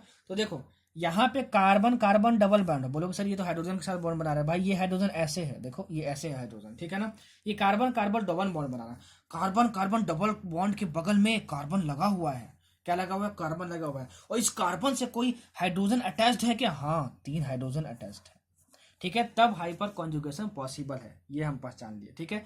अच्छा, इसके कितने हाइपर कॉन्जुगेटिव स्ट्रक्चर से ये भी पूछा जाता है, तो ये जो हाइड्रोजन्स होते हैं जो इस कार्बन से जुड़े होते हैं उसको हम लोग बोलते हैं अल्फा हाइड्रोजन, क्या बोलते हैं हम लोग, अल्फा हाइड्रोजन बोलते हैं, और जितना भी ज्यादा अल्फा हाइड्रोजन होगा उतना ही ज्यादा हाइपर कॉन्जुगेटिव स्ट्रक्चर्स बनेंगे, तो मैं बोलूंगा इसका कितना हाइपर कॉन्जुगेटिव स्ट्रक्चर बनेगा, तो 3 अल्फा हाइड्रोजन, 1 2 3, ठीक है, तो समझ में आया, तो तुम्हारे पास इसका कितना हाइपर कॉन्जुगेटिव स्ट्रक्चर बनेगा, 3 बनेगा, पूछा जाता है, ठीक है। क्या ये नहीं है सर, ये कार्बन कार्बन डबल बॉन्ड है, ठीक है ना, और ये H है यहाँ पे, और ये H है, इस H2 को लिखूं तो भाई इस कार्बन कार्बन के बगल में कार्बन होना चाहिए, उससे हाइड्रोजन अटैच होना चाहिए, तभी तुम्हारा हाइपर कॉन्जुगेशन पॉसिबल है। समझ में आया, समझ में आया, समझ में आया बच्चों, समझ में आया बच्चों। चलो, स्टेबिलिटी ऑफ एल्कीन्स बताने में, एल्कीन्स बताने में बहुत ज्यादा यूज आता है हाइपर कॉन्जुगेशन का, ठीक है। एग्जांपल मैं देता हूं, सुनो, पहले ये देखो, C डबल बॉन्ड CH3 और ये CH3, और यहाँ पे क्या है, CH3 है यहाँ पे, ठीक है, और एक स्ट्रक्चर है CH3 C double bond CH3, और यहाँ पे दिया है CH3। आपसे बोला जाए बताओ दोनों में से कौन ज्यादा स्टेबल है।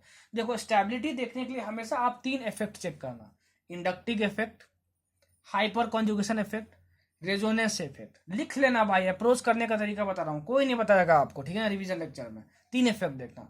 इंडक्टिव इफेक्ट वहीं पे अप्लाई करके देखना जहां पे पॉजिटिव और निगेटिव चार्ज हो, ठीक है, क्या हो, पॉजिटिव और निगेटिव चार्ज हो। तो क्या यहाँ पे इंडक्टिव इफेक्ट अप्लाई कर सकते हो, इन दोनों का स्टेबिलिटी देखना है, तो इसमें कहीं पॉजिटिव या निगेटिव चार्ज अवेलेबल है, नहीं है, तो हम इंडक्टिव इफेक्ट नहीं लगा सकते।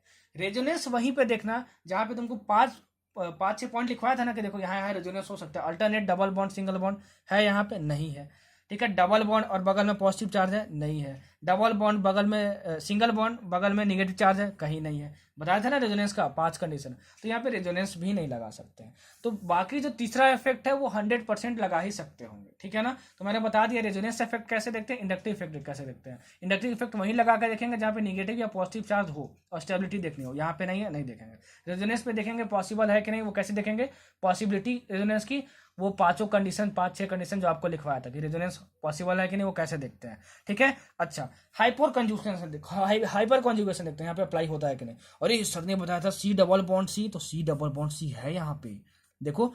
अच्छा, इसके बगल में जो कार्बन होगा उससे अटैच अल्फा हाइड्रोजन कहलाता है, तो इससे बगल में ये कार्बन है, इसके बगल में यहाँ भी कार्बन है, इसके बगल में यहाँ भी कार्बन है, इसके बगल में यहाँ भी कार्बन है, तो इसके साथ जितने हाइड्रोजन अटैच होते हैं वो अल्फा हाइड्रोजन होते हैं। तो ये 3 अल्फा हाइड्रोजन, यहाँ पे 3 अल्फा हाइड्रोजन, यहाँ पे 3 और यहाँ पे 3 अल्फा हाइड्रोजन, तो टोटल 12 अल्फा हाइड्रोजन हो गए। जितने ज्यादा हाइपर कॉन्जुगेशन के स्ट्रक्चर बनेंगे उतना ही ज्यादा वो स्टेबल होता है। लिख लेना, जो बोलता हूँ जो लिखता हूँ दोनों के बेसिस पे नोट्स बनाना। यहाँ कार्बन कार्बन डबल बॉन्ड है, तो इसके बगल में कार्बन है, इसके बगल में कार्बन है, इसके बगल में कार्बन है, इससे अटैच जो है 3 अल्फा 3 अल्फा 3 अल्फा, यहाँ 9 अल्फा है, ठीक है, 9 अल्फा हाइड्रोजन है। अच्छा, तो किसके हाइपर कॉन्जुगेटिव स्ट्रक्चर बनेंगे ज्यादा, इसके बनेंगे। जितना ज्यादा अल्फा होगा उतना ही ज्यादा हाइपर कॉन्जुगेटिव स्ट्रक्चर होगा, वही उतना ज्यादा स्टेबल होगा। तो this alkene is more stable than this, ठीक है, बहुत इंपॉर्टेंट। एक एक्सेप्शन है जो मैं यही बता देता हूँ आपको, CH3 C double bond H और ये CH3, ठीक है, और एक है CH3 और ये C डबल बॉन्ड CH। इसमें बहुत सारे अलग अलग एग्जाम में पूछा जाता है, क्या बताओ दोनों में कौन स्टेबल है, कौन स्टेबल है, कौन सा ज्यादा स्टेबल है। ठीक है, तो यहाँ भी हाइपर कॉन्जुगेशन लगेगा, यहाँ प्लस माइनस से कुछ लोचा है नहीं और रेजोनेंस लग नहीं रहा है। कैसे देखते हैं मैंने बता दिया एक बार लिख के, अब इसमें अप्लाई करो। रेजोनेंस लगेगा नहीं, इंडक्टिव इफेक्ट लगेगा नहीं, तो हम लोग क्या करेंगे, हम लोग करेंगे अब हाइपर कॉन्जुगेशन लगा के देखते हैं। तो ये डबल बॉन्ड है, यहाँ डबल बॉन्ड, इसके बगल में कितना कार्बन है, ये कार्बन है, ये कार्बन है, ये कार्बन है, ये कार्बन है। इसके बगल में ये हाइड्रोजन के अल्फा हाइड्रोजन है, नहीं, इससे कार्बन अटैच होना चाहिए, उस कार्बन से अटैच हाइड्रोजन होना चाहिए, तब जाके तुम्हारा अल्फा हाइड्रोजन होगा।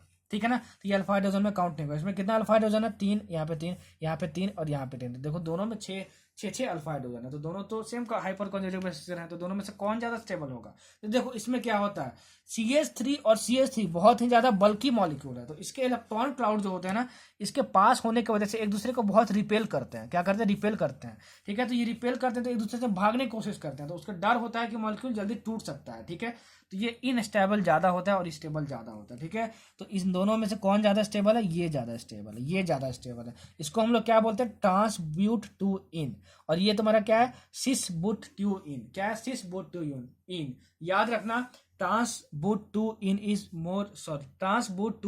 मोर स्टेबल देन सिस-बुट-टू-इन। एक्सेप्शन है, क्यों, क्योंकि CH3 बल्कि ग्रुप अगल बगल होते हैं, ये दोनों को रिपेल करते हैं, तो ये बहुत ज्यादा इनस्टेबल हो जाता है। क्या हो जाता है, अनस्टेबल हो जाता है। समझ में आया।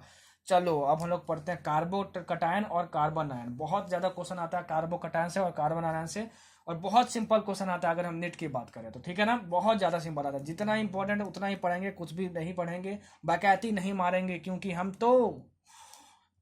तो लॉ सर के स्टूडेंट हैं। बोलते रहो, झमाझम झमाझम झमाझम। एनर्जी कम नहीं होनी चाहिए भाइयों बहनों। ठीक है, एनर्जी कम नहीं होनी चाहिए, एकदम फाड़ देना, फोड़ देना, खटाक खटाक खटाक। ठीक, चलो अब बढ़ते हैं आगे। चलो तो अब हम लोग पढ़ते हैं कार्बोकटायंस। बहुत इंपॉर्टेंट है, अच्छे से समझना, बहुत ज्यादा क्वेश्चन यहाँ से पूछे जाते हैं। कार्बोकटायंस, ठीक है, कार्बोकटायंस बहुत ईजी है। कार्बो से कार्बन बोलोगे सर इतना भयानक नाम केमिस्ट्री में दे दिया है कार्बोकटायन, हम नहीं घबराएंगे, क्योंकि मुझे पता है कि सर आप इसको सिंपल कर देंगे। सब कुछ सिंपल कर दूंगा भाई, पूरा केमिस्ट्री और फिजिक्स में बकैती मार के रखा है। रेगुलर क्लासेस होता ना यार, तो फिर क्या बोलता, मतलब मजा आ जाता, आपको झमाझम मजा आ जाता। बोलता है फिजिक्स केमिस्ट्री तो एकदम हलवा है, जो भी आपको पसंद है ना, मतलब वही समझ लो, वही चीज है, उसको आप आराम से खा रहे हो बैठ के, यही है फिजिक्स केमिस्ट्री। खैर, बहुत सारे बच्चे पूछ रहे थे कि सर आप 2021 मतलब 2021 बैच के लिए पढ़ाओगे कि नहीं पढ़ाओगे, तो मैं आपको बता दूं, ठीक है, अभी कोई प्लान्स नहीं है। ठीक है, कि मैं 2021 के लिए पढ़ाऊंगा कि नहीं पढ़ाऊंगा, क्योंकि मैं अभी अपने खुद के स्टेप्स में बहुत ज़्यादा बिजी हूँ। ठीक है ना, और मैं topper.com पे भी फॉरम एक्सपर्ट हूँ। ठीक है, topper.com पे भी मैं फॉरम एक्सपर्ट हूँ। ठीक है, डाउट सोल्व करता हूँ वहाँ पे बच्चों का। ठीक है, तो वहाँ भी काफ़ी ज़्यादा टाइम चल जाता है, फिर अपनी भी पढ़ाई होती है और बहुत सारी चीज़ें, अपना कंटेंट बनाना, फिर रिकॉर्डिंग करना। तो यार 2021 के लिए, ठीक है, 2021 के लिए अभी कोई प्लान्स नहीं है कि मैं पढ़ाऊंगा कि नहीं पढ़ाऊंगा, लेकिन हाँ, ऑर्गेनिक केमिस्ट्री और 13 सितंबर नेट तक तो मैं हूँ। ठीक है ना, उसके बाद के प्लान्स अगर कुछ होते हैं तो आपको बता दिए जाएंगे। ठीक है, चलो, कार्बोकटायन क्या होता है, कार्बो से कार्बन, और कटायन मतलब क्या होता है, पॉजिटिव चार्ज। क्या होता है, पॉजिटिव चार्ज, मतलब कार्बन पे पॉजिटिव चार्ज होना क्या सर कहलाता है, कार्बोकटायन। मैं बोलूंगा हाँ भाई, क्या कहलाता है, कार्बोकटायन कहलाता है। क्या कहलाता है, कार्बोकटायन कहलाता है। जैसे देखो CH3CH2, इस कार्बन के पास पॉजिटिव चार्ज है। ठीक है ना, तो ये कार्बोकटायन हुआ सर क्या, हाँ कार्बोकटायन हुआ। देखो कैसे, ये CHHH ये ऐसे, और ये CHH, इस पे पॉजिटिव चार्ज है। तो आप देख सकते हो कि इसके वैलेंसी इलेक्ट्रॉन में कितने इलेक्ट्रॉन्स हैं, वैलेंसी सेल में कितने इलेक्ट्रॉन्स हैं, 1 2 3 4 5 6। नंबर ऑफ बॉन्ड जितने बना रहे हैं उसके इलेक्ट्रॉन्स गिन लो, तो नंबर ऑफ वैलेंसी इलेक्ट्रॉन्स इसमें आ जाएंगे। कार्बन में 6 हैं। ठीक है, और इस पे पॉजिटिव चार्ज है, तो कार्बन पे पॉजिटिव चार्ज होना ही कार्बोकटायन कहा जाता है। ठीक है, और जैसे ही कार्बोकटायन बना, इसका मतलब क्या हुआ कि इसके वैलेंसी सेल में 6 इलेक्ट्रॉन्स होंगे, 1 2 3 4 5 6। तो ये भी पॉइंट याद रखना कि दे है 6 electrons in their valency shell, बहुत इंपॉर्टेंट। ठीक है, पूछा जाता है carbocations have positive charge on the carbon atom and they have 6 electrons in their valency shell. समझ में आया। अच्छा, अब कार्बोकटायंस 3 तरीके के भी होते हैं, 3 डिग्री, 2 डिग्री एंड 1 डिग्री। अपने फर्स्ट लेक्चर में मैंने सिखाया था कि किसको प्राइमरी कार्बन बोलते हैं, मतलब 1 डिग्री कार्बन किसको बोलते हैं, 2 डिग्री किसको बोलते हैं, 3 डिग्री कैसे बोलते हैं। जैसे मान लो तुम्हारे पास CH3 और CH3 और यहाँ पे पॉजिटिव चार्ज है मान लो, ठीक है। ये कार्बोकैटायन है कि नहीं? हाँ कार्बोकैटायन है। आपसे कोई पूछे बताओ ये 3 डिग्री कार्बोकैटायन है, 2 डिग्री कार्बोकैटायन है कि 1 डिग्री कार्बोकैटायन है? तो सबसे पहले ये देखो कि जिस कार्बन में पॉजिटिव चार्ज है वो कौन से डिग्री का कार्बन है। तो वो सर आपने बताया था फर्स्ट लेक्चर में कि जितने कार्बन इससे जुड़े हों, तो इससे कितने कार्बन जुड़े हैं? 1 2 3, तो ये 3 डिग्री कार्बन हुआ। तो 3 डिग्री अगर कार्बन होगा तो ये 3 डिग्री कार्बोकैटायन भी होगा। समझ में आया? बोलोगे सर इतना इजी? मैं बोलूंगा हाँ भाई, ठीक है। चलो CH3 CH2 और ये प्लस हुआ, पॉजिटिव चार्ज हुआ यहाँ पे। तो ये जो तुम्हारा पॉजिटिव चार्ज है वो कार्बोकैटायन हुआ, ठीक है। अब बोलोगे सर बताओ ये 1 डिग्री है कार्बोकैटायन, 2 डिग्री है कि 3 डिग्री है? तो मैं बोलूंगा पहले ये पहचानो कि कौन सी डिग्री का ये कार्बन है। तो आप बोलोगे एक कार्बन से बस जुड़ा हुआ है, एक कार्बन से बस जुड़ा हुआ है। इसका मतलब क्या हुआ? इसका मतलब क्या हुआ कि 1 डिग्री कार्बन है। फर्स्ट लेक्चर में सर ने सिखाया था, ठीक है। 1 डिग्री अगर ये कार्बन है, अगर ये 1 डिग्री कार्बन है भाई, ठीक है, तो ये 1 डिग्री कार्बोकैटायन भी होगा। समझे समझे समझे? चलो अब स्टेबिलिटी देखते हैं कार्बोकैटायंस के, ठीक है ना, कैसे देखा जाता है। देखो R C पॉजिटिव और ये R का मतलब क्या होता है? कार्बन चेन, ये कार्बन चेन लगा हुआ है, ठीक है ना। अच्छा, और एक R C R और ये तुम्हारा H हो गया तुम्हारा, ये पॉजिटिव चार्ज, और R C H और यहाँ पे तुम्हारा पॉजिटिव चार्ज है, और ये तुम्हारा H हुआ, ठीक है ना। और एक हुआ तुम्हारा H C पॉजिटिव, ये H और H। बहुत फेमस एग्जांपल दे रहा हूँ, ठीक है, एग्जांपल दे रहा हूँ इसीलिए ताकि आप प्रीवियस ईयर अपने से सॉल्व कर पाओ, ठीक है ना। ध्यान से सुनना, सर ने क्या बोला था कि 3 इफेक्ट लगा के देखना, रेजोनेंस, इंडक्टिव या हाइपर कॉन्जुगेशन, ठीक है। पहले देखो रेजोनेंस इफेक्ट यहाँ लगा सकते हैं क्या? ठीक है। सिंगल बॉन्ड है तो बगल में क्या होना चाहिए? लोन पेयर होना चाहिए या फिर निगेटिव चार्ज होना चाहिए, नहीं है। डबल बॉन्ड होना चाहिए, अल्टरनेट डबल बॉन्ड्स। तो रेजोनेंस का जो भी 5 कंडीशन था, आप देखना तीनों इसमें से कोई सेटिस्फाई नहीं कर रहा है, ठीक है ना। ना double bond, single bond alternate है तुम्हारा, ना डबल बॉन्ड निगेटिव चार्ज बगल में है, ना सिंगल बॉन्ड निगेटिव चार्ज बगल में, कुछ भी नहीं है। तो रेजोनेंस इफेक्ट नहीं लगा सकते हैं। इंडक्टिव इफेक्ट देखते हैं लगा सकते हैं कि नहीं। सर ने बताया था जितने भी पॉजिटिव चार्जेस होते हैं या निगेटिव चार्जेस होते हैं उसमें तुम इंडक्टिव इफेक्ट लगा सकते हो, ठीक है। क्या लगा सकते हो? इंडक्टिव इफेक्ट लगा सकते हो। तो एक पॉइंट याद रखना, अगर पॉजिटिव चार्ज है कार्बन पे, ठीक है, कार्बन पे, तो इसको कोई भी फैक्टर अगर रिड्यूस करेगा पॉजिटिव चार्ज को, ठीक है, कोई फैक्टर रिड्यूस करेगा तो वो उतना ही ज्यादा स्टेबल कार्बोकैटायन होगा। लिख लेना, अगर कार्बन पे पॉजिटिव चार्ज है, अगर कार्बन पे पॉजिटिव चार्ज है तो कोई भी फैक्टर उस पॉजिटिव चार्ज को अगर कम करेगा, ठीक है ना, तो हम लोग क्या बोलेंगे कि वो कार्बोकैटायन उतना ही ज्यादा स्टेबल है, ठीक है ना। अच्छा, दूसरा, अगर चार्ज ऑन कार्बन अगर निगेटिव हुआ, जिसको कि हम लोग कार्बन आयन बोलते हैं, आगे जब हम लोग पढ़ेंगे, अगर charge on carbon ion negative है और ये निगेटिव चार्ज को कोई फैक्टर रिड्यूस किया, ठीक है, निगेटिव चार्ज को कोई फैक्टर रिड्यूस किया, तो वो उतना ही ज्यादा स्टेबल होगा। मतलब कोई भी फैक्टर अगर पॉजिटिव चार्ज है तो पॉजिटिव चार्ज को रिड्यूस करे, निगेटिव चार्ज है तो निगेटिव चार्ज को रिड्यूस करे, तो उतना ही ज्यादा वो कंपाउंड, वो मॉलिक्यूल स्टेबल हो जाता है, ठीक है। इस पॉइंट को लिख लेना, बहुत इंपॉर्टेंट है। तो यहाँ पे हम लोग देखते हैं कि इंडक्टिव इफेक्ट लगा सकते हैं कि नहीं लगा सकते हैं, ठीक है। इंडक्टिव इफेक्ट लगा सकते हैं कि नहीं लगा सकते हैं। तो देखो ये तुम्हारा आर है, ये भी आर है, यहाँ पे आर है, ठीक है। आर मतलब क्या होता है? Carbon chain. जितने भी कार्बन चेन होते हैं ना वो इलेक्ट्रॉन डोनेटिंग ग्रुप होता है। नोट कर लेना, क्या होता है? इलेक्ट्रॉन डोनेटिंग ग्रुप होता है। क्या होते हैं? इलेक्ट्रॉन डोनेटिंग ग्रुप होते हैं। तो देखो यहाँ पे R R R carbon chain है, ठीक है।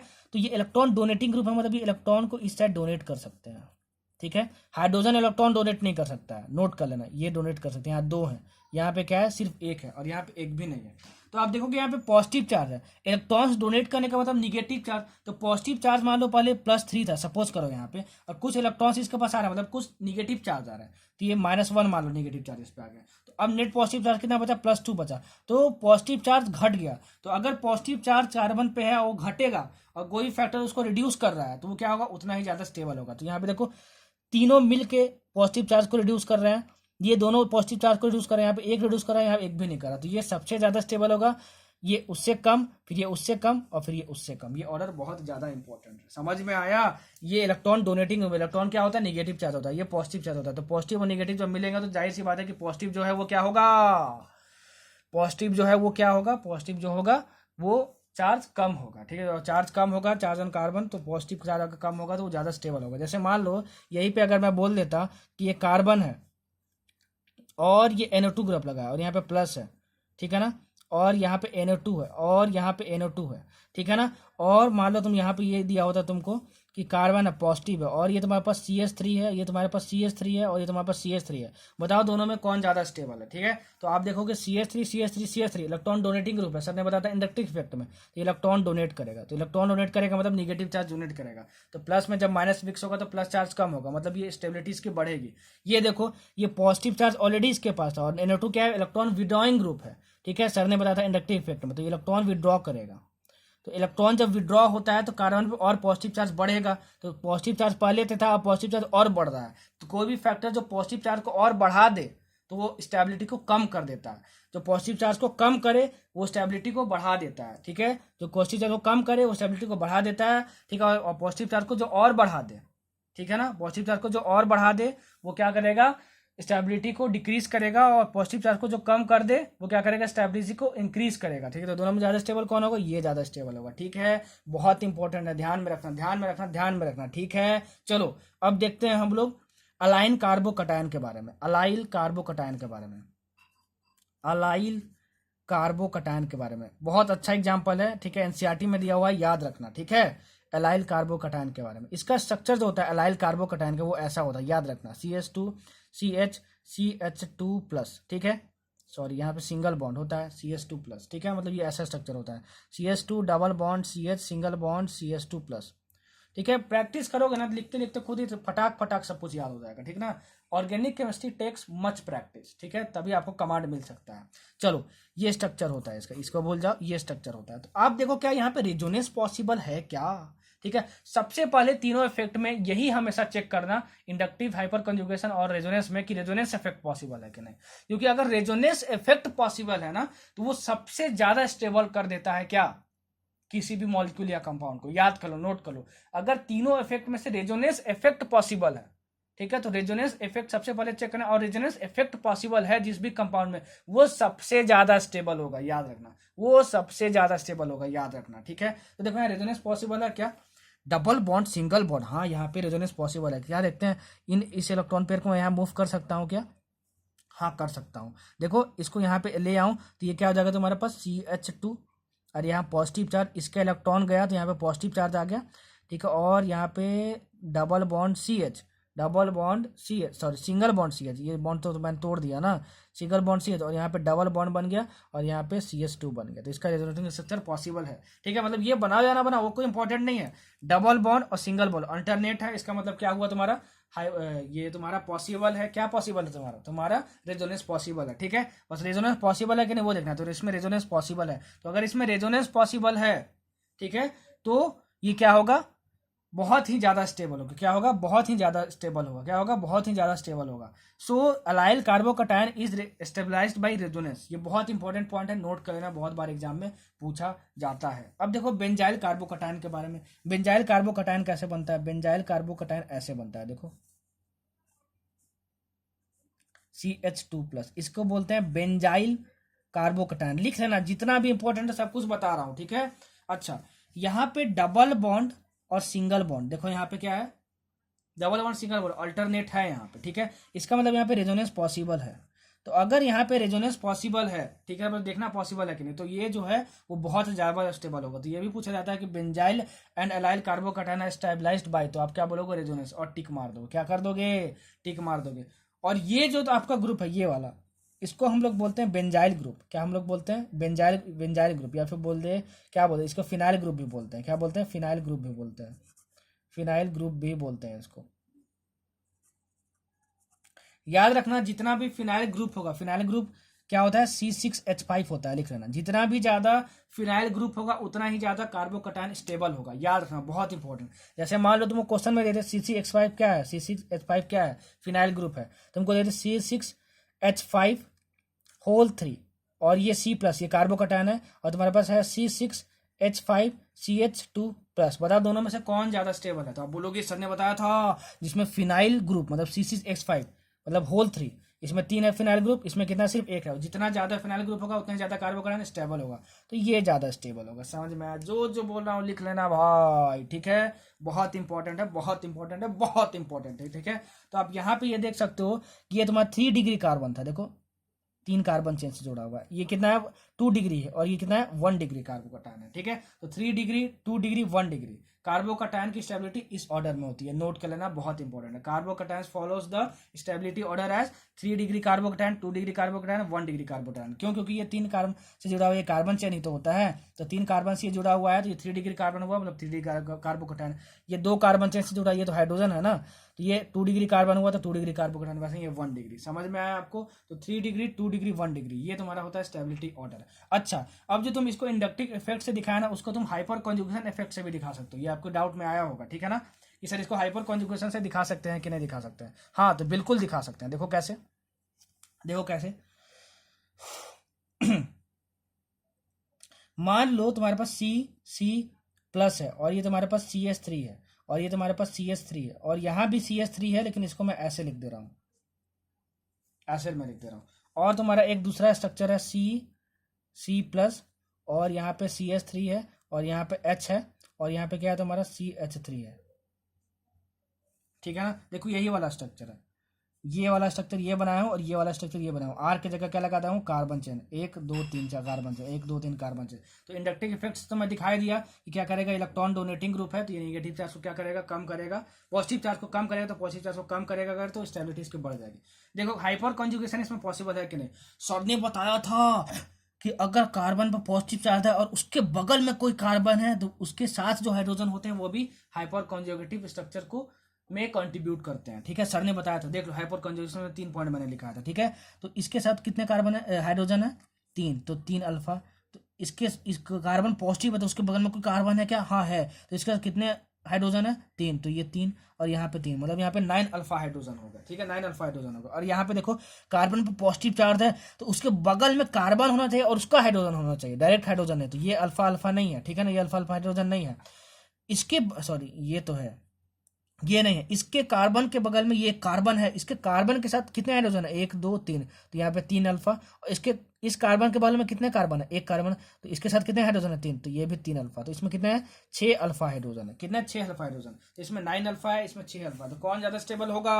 हाइपर कंजुगेशन से ये ज्यादा स्टेबल होगा। सो 3 degree is more stable then 2 degree. This can also be explain by the hyper conjugation effect. समझ में आया? कौन सा इफेक्ट कैसे लगाते हैं सब कुछ बता रहा हूँ। ठीक है, और कौन सा इफेक्ट कौन डोमिनेटिंग होगा वो भी बता रहा हूँ। ठीक है ना, रेजोनेंस इफेक्ट सबसे ज्यादा पावरफुल होता है, याद रखना। रेजोनेंस इफेक्ट किसी में दिख गया, मतलब रेजोनेंस किसी भी कंपाउंड में हो रहा है तो सबसे ज्यादा स्टेबल होगा। आपसे स्टेबिलिटी ऑर्डर पूछेगा, मान लो 4 कंपाउंड तुमको दिया रहेगा, उसमें मान लो रेजोनेंस सबसे पहले देखना, उसमें रेजोनेंस किसी एक में भी दिख गया तुमको कि पॉसिबल है, तो वो उसकी स्टेबिलिटी सबसे ज्यादा होगी उन चारों में से। सब कुछ नोट कर लेना भाई, जो बोल रहा हूँ जो लिख रहा हूँ, नहीं तो आपसे क्वेश्चन नहीं बनेगा, उसके बाद फिर आप बोलोगे हम तो रह गए बेचारे। ठीक है, मत बोलो ऐसा, कुछ मत बोलो खुद को, अपने को कुछ ऐसा। ठीक है, अभी 10-12 दिन बचे हैं, फाड़ के दिखाएंगे, फोड़ के दिखाएंगे, एकदम रखो मोटिवेशन रखो खुद में अपना। ठीक है ना, कि कर लेंगे कर लेंगे कर लेंगे। चलो अब ये हम कार्बोकैटायन पढ़ लिए और अब हम लोग पढ़ेंगे कार्बन आयन। याद रखना कि 3 degree is more stable then 2 degree is more stable then 1 degree. ठीक है, ये मैं रिएक्टिविटी ऑफ कार्बोकैटायन का ऑर्डर नहीं बताया हूँ। ठीक है, रिएक्टिविटी ऑफ कार्बोकैटायन रिवर्स हो जाता है, 1 डिग्री ज्यादा रिएक्टिव होता है, 2 डिग्री उससे कम होता है, 3 डिग्री उससे कम होता है। ठीक है, वो मैं बताऊंगा हेलो अल्केन्स में। क्या बताऊंगा? हेलो अल्केन्स में रिएक्टिविटी ऑर्डर।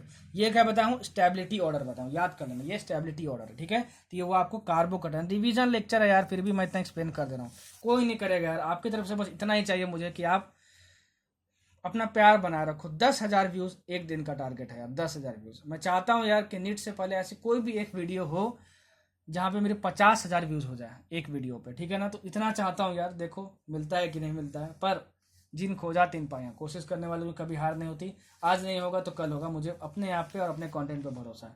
इतना भरोसा अपने आप पे आप खुद भी रखा करो। ठीक है, चलो अब पढ़ते हैं हम लोग कार्बन आयंस। कार्बन आयंस, देखो कार्बन आयंस क्या होता है। कार्ब से कार्बन और अनायन मतलब क्या होता है? Negative charge.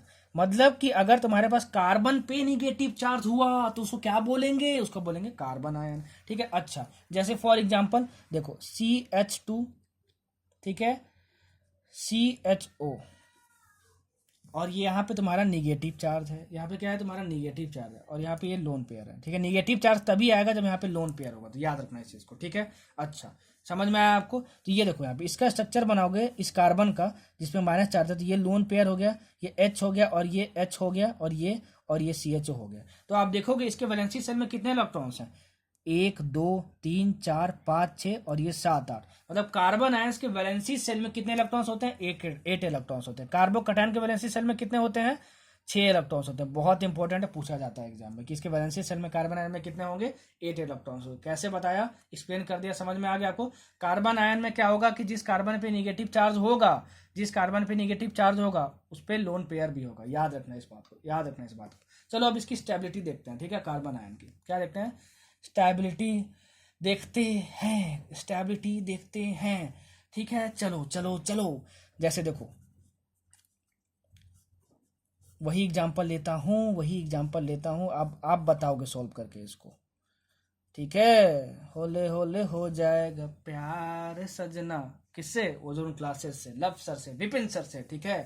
होले होले हो जाएगा प्यार, होले होले से हवा चलती है। चलो चलो चलो, पढ़ाई करो भाई, पढ़ाई करो और गाना गाते रहो, ठीक है। देखो अब मान लो मैं यहाँ पे बोल रहा हूँ कार्बन पॉजिटिव चार्ज नहीं, निगेटिव चार्ज है। निगेटिव चार्ज मतलब ये क्या है, कार्बन पे मतलब सब क्या है, कार्बन आयंस है। कार्बन पे निगेटिव चार्ज मतलब कार्बन आयंस है। तो बताना है कि इसकी स्टेबिलिटी, और आर आर क्या है, सब कार्बन चेन है, ठीक है। स्टेबिलिटी बताएंगे इसकी। तो सर ने बताया था कि अगर कार्बन पे निगेटिव चार्ज है तो उस निगेटिव चार्ज जो फैक्टर कम करेगा वो जो मॉलिक्यूल है, वो जो कंपाउंड है वो ज्यादा स्टेबल होगा, ठीक है। तो आप ये देखो, carbon chain electron donating group होता है, ठीक है। हाइड्रोजन तो कुछ करता है नहीं, याद रखना, ठीक है। अच्छा, तो इलेक्ट्रॉन डोनेटिंग ग्रुप है, मतलब ये इलेक्ट्रॉन्स को और डोनेट कर रहा है। इलेक्ट्रॉन डोनेट कर रहा है मतलब कि माइनस चार्ज को डोनेट कर रहा है, ठीक है। तो माइनस चार्ज पहले था और माइनस चार्ज इसमें और आ गया, क्या आ गया, माइनस चार्ज इसमें और आ गया, ठीक है। तो ये माइनस चार्ज को इंटेंसिफाई कर रहा है, घटा नहीं रहा, बल्कि हमको माइनस चार्ज को रिड्यूस करना है, ठीक है ना। तो क्या होगा, ये बहुत कम स्टेबल होगा। इसमें देखते हैं, इसमें दो ही जो कार्बन चेन है वो इलेक्ट्रॉन डोनेट कर रहा है, ठीक है। मतलब निगेटिव चार्ज डोनेट कर रहा है, इलेक्ट्रॉन मतलब क्या, निगेटिव चार्ज। तो यहाँ भी इंटेंसिफाई कर रहा है, लेकिन इसके मुकाबले में कम कर रहा है, क्यों, क्योंकि यहाँ पे 3 R डोनेट कर रहे थे, यहाँ पे 2 R कर रहा है, और यहाँ पे 1 R बस कर रहा है। तो ज्यादा स्टेबल कौन होगा जरा बताना, तो सबसे ज्यादा स्टेबल ये वाला हो जाएगा, ठीक है। ये वाला हो जाएगा, क्या हो जाएगा, ये वाला हो जाएगा, ये वाला हो जाएगा, ठीक है। इसका मतलब क्या कि जो कार्बन आयन होते हैं वो 1 डिग्री सबसे ज्यादा होते हैं स्टेबल, ठीक है। उसके बाद 2 डिग्री, इसके बाद 3 डिग्री। मतलब जो हमारा जो कंडीशन था कार्बोकटायन का, ठीक है ना, 3 डिग्री कार्बोकटायन सबसे ज्यादा स्टेबल होता है। उसका डायरेक्ट रिवर्स क्या होता है, कार्बन आयन के लिए होता है। समझ में आया, ठीक है। यहाँ पे क्या था, इलेक्ट्रॉन डोनेटिंग ग्रुप सब लगे हुए थे, तो यहाँ पे निगेटिव चार्ज लगा हुआ था, तो ये इलेक्ट्रॉन्स डोनेट कर रहा है, मतलब इसको इंटेंसिफाई कर रहा है चार्ज को। तो इंटेंसिफाई कर रहा है तो क्या होगा, इसकी स्टेबिलिटी घटेगी। जो भी फैक्टर माइनस चार्ज को रिड्यूस करेगा तब जाके इंस्टेबिलिटी बढ़ेगी। देखो यहाँ पे 2 R कर रहा था, यहाँ पे 3 R कर रहा था, ठीक है। तो इसकी स्टेबिलिटी कम होगी, इसकी स्टेबिलिटी इससे ज्यादा होगी, ठीक है, क्योंकि इसके कंपैरिजन में ये कम इंटेंसिफाई करेगा माइनस चार्ज को। समझ में आया, समझ में आया। चलो ये तो हमको आ गया समझ में। अब देखते हैं हम लोग रेजोनेंस इफेक्ट, ठीक है। अब मान लो तुम्हारे पास अलाइल कार्बन आयन रहा है, जैसे CH2 डबल बॉन्ड CH और CH2 माइनस। सर ने बताया था ये अलाइल, ये क्या है, अलाइल कार्बन आयन है। वो क्या था, अलाइल कार्बोकटायन था। यहाँ कार्बन आयन क्यों बोले, यहाँ माइनस चार्ज है। तो सर ने बताया था रेजोनेंस में कि अगर सिंगल बॉन्ड और माइनस चार्ज अगल बगल रहे तो यहाँ पे रेजोनेंस पॉसिबल है। बस पॉसिबल है कि नहीं वही देखना है। So allyl carbon ion is also stabilized by which condition, resonance, ठीक है। वैसे ही जो तुम्हारा बेंजाइल कार्बन आयन होता है, बेंजाइल कार्बन आयन ये, ठीक है। तो सर ने बताया था कि जहां भी माइनस चार्ज हो, माइनस चार्ज मतलब क्या होता है, लोन पेयर। याद रखना, माइनस चार्ज जहां भी लगाओ उसका मतलब होता है लोन पेयर, ठीक है। यहाँ पे लोन पेयर और सिंगल बॉन्ड अगर बगल में हो तो क्या होता है, रेजोनेंस पॉसिबल है, रेजोनेंस पॉसिबल है, ठीक है ना। रेजोनेंस पॉसिबल है, रेजोनेंस पॉसिबल है। तो बस यही देखना है रेजोनेंस पॉसिबल है कि नहीं, नीट पॉइंट ऑफ व्यू से, ठीक है, समझ जाना, ठीक है। रेजोनेंस पॉसिबल है, और रेजोनेंस पॉसिबल है तो ये स्टेबल हो जाएगा, ठीक है, स्टेबल हो जाएगा। तो याद रखना, कभी भी अगर मान लो रेजोनेंस किसी भी कंपाउंड या मॉलिक्यूल में हो रहा है तो वो सबसे ज्यादा स्टेबल होगा, सबसे ज्यादा स्टेबल होगा। सो बेंजाइल एंड अलाइल, ये क्या है, बेंजाइल कार्बन आयन है। Benzyl and allyl carbon ion is also stabilized by which factor, resonance, which factor, resonance, ठीक है। अच्छा, अब जो C6H5 ग्रुप होता है, दैट इज फेनाइल ग्रुप, वो जितना ज्यादा होगा,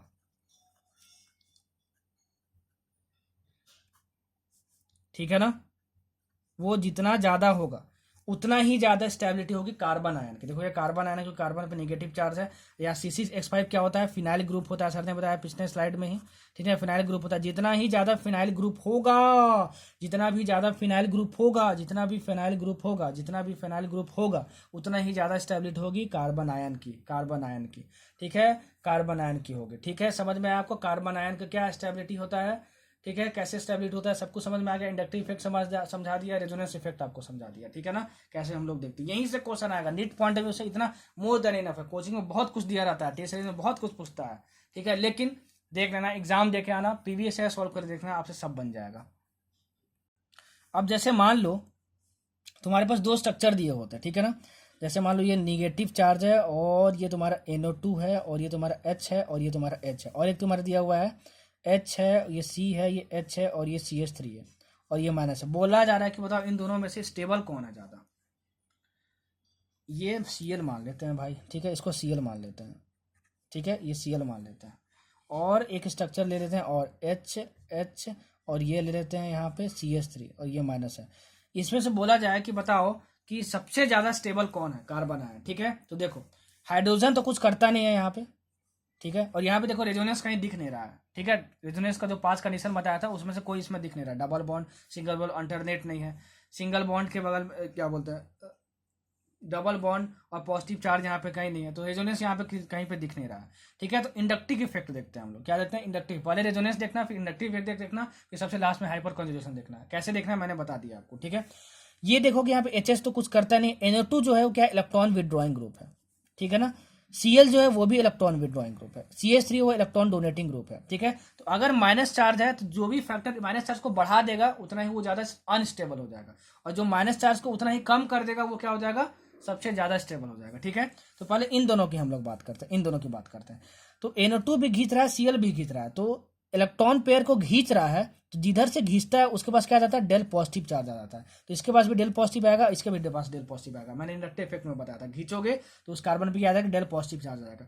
मतलब इस पे माइनस चार्ज था, अब कुछ यहाँ पे पॉजिटिव चार्ज आ रहा है, मतलब कि माइनस के साथ कुछ पॉजिटिव जुड़ रहा है, तो जाहिर सी बात है माइनस चार्ज कम होगी, तो ये ज्यादा स्टेबल होगा और ये भी स्टेबल होगा, ठीक है, क्योंकि यहाँ भी डेल पॉजिटिव चार्ज आ रहा है। अब इन दोनों में से कौन ज्यादा खींच सकता है, सर ने बताया था कि NO2 ज्यादा खींच सकता है, ऑर्डर मैंने बताया था ना, NO2 ज्यादा खींच सकता है, तो NO2 ज्यादा खींच सकता है इलेक्ट्रॉन पेयर, तो ये ज्यादा पॉजिटिव चार्ज क्रिएट कर सकता है और ये कम पॉजिटिव चार्ज क्रिएट कर सकता है। इसका मतलब कि माइनस चार्ज किसमें कम होगा, ज्यादा किसमें कम होगा, सबसे अधिक, तो इसमें कम होगा इसके कंपैरिजन में, ठीक है ना, इसमें, क्योंकि इसमें मान लो +2 कम कर सकता है, +2 चार्ज इसमें डेवलप कर सकता है, पॉजिटिव चार्ज इसके इलेक्ट्रॉन पेयर खींचने से, और पहले -3 था, इसमें मान लो +1 ही जनरेट कर सकता है, और ये पहले निगेटिव चार्ज तो फिक्स है -3 था, तो नेट इसमें कितना होगा, -1 होगा, और इसमें नेट कितना होगा, -2 पॉजिटिव चार्ज होगा। तो किसमें ज्यादा कम हुआ, इसमें ज्यादा कम हुआ, इसका मतलब कि ये ज्यादा स्टेबल है इसके कंपैरिजन में, समझ में आ गया हमको, ठीक है ना। अच्छा अब इसको देखो, CH3 इलेक्ट्रॉन डोनेटिंग ग्रुप है, इलेक्ट्रॉन डोनेटिंग ग्रुप मतलब इलेक्ट्रॉन डोनेट कर रहा है, मतलब नेगेटिव चार्ज डोनेट कर रहा है, नेगेटिव चार्ज डोनेट कर रहा है मतलब क्या, कि नेगेटिव चार्ज पहले से था और नेगेटिव चार्ज और दे रहा है, तो इंटेंसिफाई कर रहा है, ठीक है, मतलब और नेगेटिव चार्ज बढ़ा दे रहा है, बल्कि मैंने क्या बोला था कि नेगेटिव चार्ज घटना चाहिए, नेगेटिव चार्ज और बढ़ा दे रहा है, तो ये सबसे ज्यादा अनस्टेबल होगा। तो सबसे ज्यादा स्टेबल ये हुआ, फिर ये हुआ, और उसके बाद फिर ये हुआ, ठीक है। तो ऐसे हम लोग देखते हैं भाई, ठीक है, एग्जाम्पल लेके सब कुछ बता दिया हूँ, घबराना नहीं, घबराना नहीं भाई, घबराना नहीं, ठीक है। चलो अब हम लोग देखते हैं फ्री रेडिकल्स की स्टेबिलिटी, किसकी देखेंगे हम लोग, फ्री रेडिकल्स की स्टेबिलिटी, फ्री रेडिकल्स की स्टेबिलिटी, ठीक है। चलो फ्री रेडिकल्स की स्टेबिलिटी, हाँ एक चीज और बता दें, आपको भूल गया कि जो अलाइल और बेंजाइल है ना, एलाइल और बेंजाइल, जैसे एलाइल कार्बन आयन बताया और बेंजाइल कार्बन आयन बताया, तो benzyl carbon ion is more stable then allyl carbon ion, ठीक है, and benzyl carbocation is also more stable then allyl carbocation, ठीक है। बहुत इंपॉर्टेंट पॉइंट है, लिख लेना, बहुत इंपॉर्टेंट पॉइंट है, लिख लेना। आपसे मान लो allyl carbon sorry benzyl carbon ion बना दिया और एलाइल कार्बन आयन बना दिया, बोला जाए कि बताओ दोनों में कौन ज्यादा स्टेबल है, तो आप क्या बोलोगे, बेंजाइल कार्बन आयन है। अब आपको मतलब बेंजाइल कार्बोकटायन बना दिया जाए और एलाइल कार्बोकटायन बना दिया जाए, तो आपसे पूछा जाए बताओ कौन ज्यादा स्टेबल है, तो आप बोलोगे बेंजाइल कार्बोकटायन, क्या बेंजाइल कार्बोकटायन, क्या बेंजाइल कार्बोकटायन, ठीक है, समझ में आया आपको, ठीक है। तो benzyl is more stable then allyl in case of both carbon ion and carbocation, ठीक है। मतलब कि अगर मैं तुमको बोलूं कि बेंजाइल, तो बता ही तो दिया यार, benzyl carbon ion is more stable then allyl carbon ion, and also benzyl carbocation is also stable then allyl carbocation, ठीक है। तो ये ऑर्डर भी आप याद रखना, ठीक है। अब चलो हम लोग देखते हैं फ्री रेडिकल्स। फ्री रेडिकल्स से कभी स्टेबिलिटी आपसे नहीं पूछेगा, अगर पूछता भी है रेयरली तो हमेशा हाइपर कॉन्जुगेशन इफेक्ट से नहीं पूछेगा, आपको बता देता हूँ, ठीक है ना। देखो जैसे मान लो यहाँ पे C है और ये फ्री रेडिकल है, और ये CH3 है, और ये CH3 है, और ये CH3 है, और जैसे मान लो ये है तुम्हारा फ्री रेडिकल CH, और ये CH3 है, और ये CH3 है, ठीक है। इन दोनों में ज्यादा स्टेबल कौन है बताना है, ठीक है। तो सर ने बताया था, ये देखो यहाँ पे क्या है, रेजोनेंस इफेक्ट, इंडक्टिव इफेक्ट लग सकता है क्या, हाँ यहाँ इंडक्टिव इफेक्ट लग सकता है, ठीक है ना, ठीक है। और यहाँ पे रेजोनेंस लग सकता है क्या, यानी यहाँ पे रेजोनेंस नहीं लग सकता है, ठीक है। तो इंडक्टिव इफेक्ट लग सकता है, हाइपर कॉन्जुगेशन भी लग सकता है, ठीक है। तो दोनों में से आप कोई भी इफेक्ट यूज कर सकते हो स्टेबिलिटी को एक्सप्लेन करने के लिए। मैं हाइपर कॉन्जुगेशन इफेक्ट यूज कर रहा हूँ, ठीक है। तो ये तुम्हारा कार्बन हुआ, इस पे यहाँ पे इलेक्ट्रॉन है, यहाँ कार्बन हुआ, यहाँ पे इलेक्ट्रॉन है, इलेक्ट्रॉन यहाँ पे है, मतलब ये negative charge, electron negative charge का होता है, ठीक है, नेगेटिव चार्ज का होता है, यहाँ पे नेगेटिव चार्ज का होता है, ठीक है। तो आप यहाँ पे ये देख सकते हो, आप यहाँ पे ये देख सकते हो, आप यहाँ पे देख सकते हो कि यहाँ पे कार्बन पे फ्री रेडिकल, इसके बगल में कार्बन है, इसके बगल में कार्बन है, इसके बगल में कार्बन है, ठीक है। तो सर ने बताया था कि यहाँ पे हाइपर कॉन्जुगेशन पॉसिबल है। तो यहाँ पे 3 अल्फा है, यहाँ पे 3 अल्फा है, और यहाँ पे 3 अल्फा है, यहाँ पे 3 अल्फा है, ठीक है। तो ये तुम्हारा क्या हुआ, 9 अल्फा हाइड्रोजन हो गए। और यहाँ पे कितना हुआ जरा बताना, तो कार्बन के बगल में 1 और 2, ठीक है, 2 कार्बन, और यहाँ पे 3 अल्फा, यहाँ 3 अल्फा, तो यहाँ पे 6 अल्फा।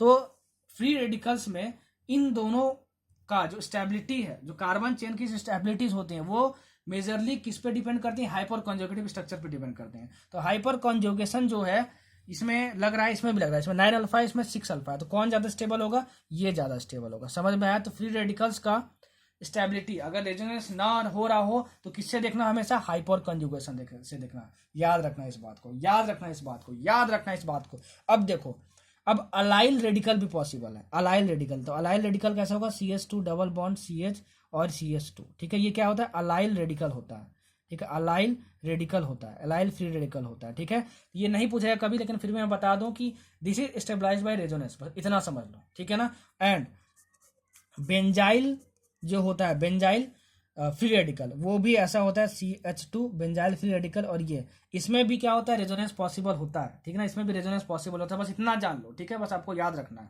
ठीक है। ये मैं उतना एक्सप्लेन नहीं करूंगा। ये जो दोनों है, वो दोनों क्या होते हैं, वो दोनों रेजोनेंस से स्टेबलाइज होते हैं, benzyl free radical and allyl free radical, ठीक है ना। और benzyl free radical is more stable then allyl free radical. सब कुछ जो बोल रहा हूं, जो लिख रहा हूं, दोनों के बेसिस पे नोट्स बना लेना। एंड जितना तुम्हारा C6H5 फिनाइल ग्रुप ज्यादा लगा होगा, उतना ही ज्यादा फ्री रेडिकल ज्यादा स्टेबल होगा। फॉर एग्जाम्पल, अगर आपसे बोला जाए कि बताओ C6H5 होल टू C, ठीक है, C6H5 CH2, ये C6H5 CH2, और ये मतलब फ्री रेडिकल यही वाला है, ठीक है ना, यही वाला कंपाउंड है, ठीक है। और आपसे बोला जाए जरा बताओ CH2 डबल बॉन्ड CH और ये CH2, ये क्या तुम्हारा अलाइल फ्री रेडिकल है। तीनों में स्टेबिलिटी ऑर्डर बनाओ, तो जितना सबसे पहले तो ये समझ में आएगा कि ये जो बेंजाइल वाला फ्री रेडिकल होता है वो इससे ज्यादा स्टेबल है, तो ये ज्यादा स्टेबल हुआ, ये कम स्टेबल हुआ। अब इससे ज्यादा स्टेबिलिटी क्या होगी, जितना ज्यादा तुम्हारा फिनाइल ग्रुप होगा, C6H5 ग्रुप होगा, मतलब कि देखो जितना ज्यादा फिनाइल ग्रुप है, ठीक है ना, उतना ही ज्यादा रेजोनेटिंग स्ट्रक्चर बन सकते हैं, उतना ज्यादा रेजोनेंस पॉसिबल होता है। तो जितना ज्यादा रेजोनेंस पॉसिबल होता है उतनी ही स्टेबिलिटी ज्यादा होती है, ठीक है। तो ये वाला इससे ज्यादा स्टेबल होगा, क्योंकि इसमें मोर फिनाइल ग्रुप है, इसमें 2 फिनाइल ग्रुप है, देखो इसमें सिर्फ एक ही है। तो ये सबसे ज्यादा स्टेबल, उससे कम ये, और उससे कम ये, ठीक है ना, उससे कम ये, उससे कम ये, और उसके बाद कौन सा, उसके बाद ये वाला, उसके बाद फिर ये वाला, ठीक है। क्योंकि इसमें रेजोनेंस है और इसमें क्या हो रहा है, हाइपर कॉन्जुगेशन हो रहा है। रेजोनेंस सर ने बताया था कि अगर रेजोनेंस हो गया तो समझ जाना कि रेजोनेंस और हाइपर कॉन्जुगेशन में अगर दोनों में स्टेबिलिटी मिल रही है तो ग्रेटर स्टेबिलिटी किससे मिलेगी, रेजोनेंस से मिलेगी, रेजोनेंस से मिलेगी। Resonance is always a dominating factor than inductive effect and hyperconjugation effect. समझ में आया आपको, बहुत अच्छे तरीके से मैंने सारी स्टेबिलिटी ऑर्डर एग्जाम्पल लेके समझा दिया, ठीक है। ये आपका रिवीजन लेक्चर था, यकीन करो पूरे यूट्यूब पे सर्च कर लेना यार, इतना अच्छा रिवीजन लेक्चर आपको कहीं भी नहीं मिलेगा। I can bet, I can challenge, revision के तौर पे ऐसा रिवीजन आपको कोई नहीं करवाएगा। मैंने बहुत अच्छे तरीके से एक्सप्लेन किया सब कुछ। प्रीवियस ईयर उठाना, stability of carbocation, stability of carbon ions, ठीक है, इंडक्टिव इफेक्ट, ये सब पे जितने भी क्वेश्चन आए हुए हैं प्लीज बना लेना, ठीक है। बहुत सारे क्वेश्चन आते हैं कि बताओ इलेक्ट्रोफिलिक अटैक किस पे ज्यादा इजिली होगा, न्यूक्लियोफिलिक अटैक किस पे ज्यादा इजिली होगा, तो वो मैं हाइड्रोकार्बन्स और हेलो एल्केन्स में बताऊंगा। तो सब चीज बताऊंगा, घबराना मत। स्टेबिलिटी ऑफ कार्बोकैटायंस और स्टेबिलिटी ऑफ कार्बन आयन में जितने भी प्रीवियस ईयर में क्वेश्चंस आए हुए हैं सब कुछ बना के रखना। नेक्स्ट लेक्चर हमारा जो होगा, ठीक है, वो होगा क्वांटिटेटिव एनालिसिस पे, वहां से भी बहुत सारे क्वेश्चन आने के पॉसिबिलिटी होते हैं, डुमास मेथड, जिल्दाल मेथड, सब कुछ बहुत अच्छे तरीके से पढ़ाऊंगा, ठीक है, बहुत सब कुछ बहुत अच्छे तरीके से पढ़ाऊंगा। घबराना नहीं, पेशेंस के साथ पढ़ना, अपने अपने अपने टीचर पे भरोसा रखना, ठीक है ना, अपने टीचर पे भरोसा रखना, खुद पे भरोसा रखना, अपने आप को डीमोटिवेट मत हो देना, रिजल्ट की चिंता मत करो, जो होगा सो होगा ही, चिल माइंडेड रहो, चिल रखो खुद को, ठीक है ना, चिल रखो खुद को, ठीक है। तो सबको अपना ध्यान रखना, टेंशन मत लेना, खूब मेहनत करो, निकलेगा, ठीक है। तू ही तो जन्नत मेरी, तू ही मेरा सुकून। कौन है सुकून तुम लोग का? तुम लोग का सुकून निट है। निट क्वालिफाई कर लोगे, एमबीबीएस कॉलेज मिल जाएगा, उसके बाद मस्ती ही मस्ती भाई, पढ़ाई कर लो, ठीक है ना। मिलते हैं अगले लेक्चर में। Thank you so much for listening this lecture. 10,000 views एक दिन में टारगेट है भाई, पूरा कर देना, ठीक है, इतना सा दे देना। वीडियो पसंद आई तो प्लीज़, अगर देखे होगे वीडियो पूरा और पसंद आई हो तो लाइक कर देना, ना पसंद आई हो तो डिसलाइक कर देना, ठीक है। सो मिलते हैं फिर, सबको अपना ध्यान रखो, stay safe, stay home, bye.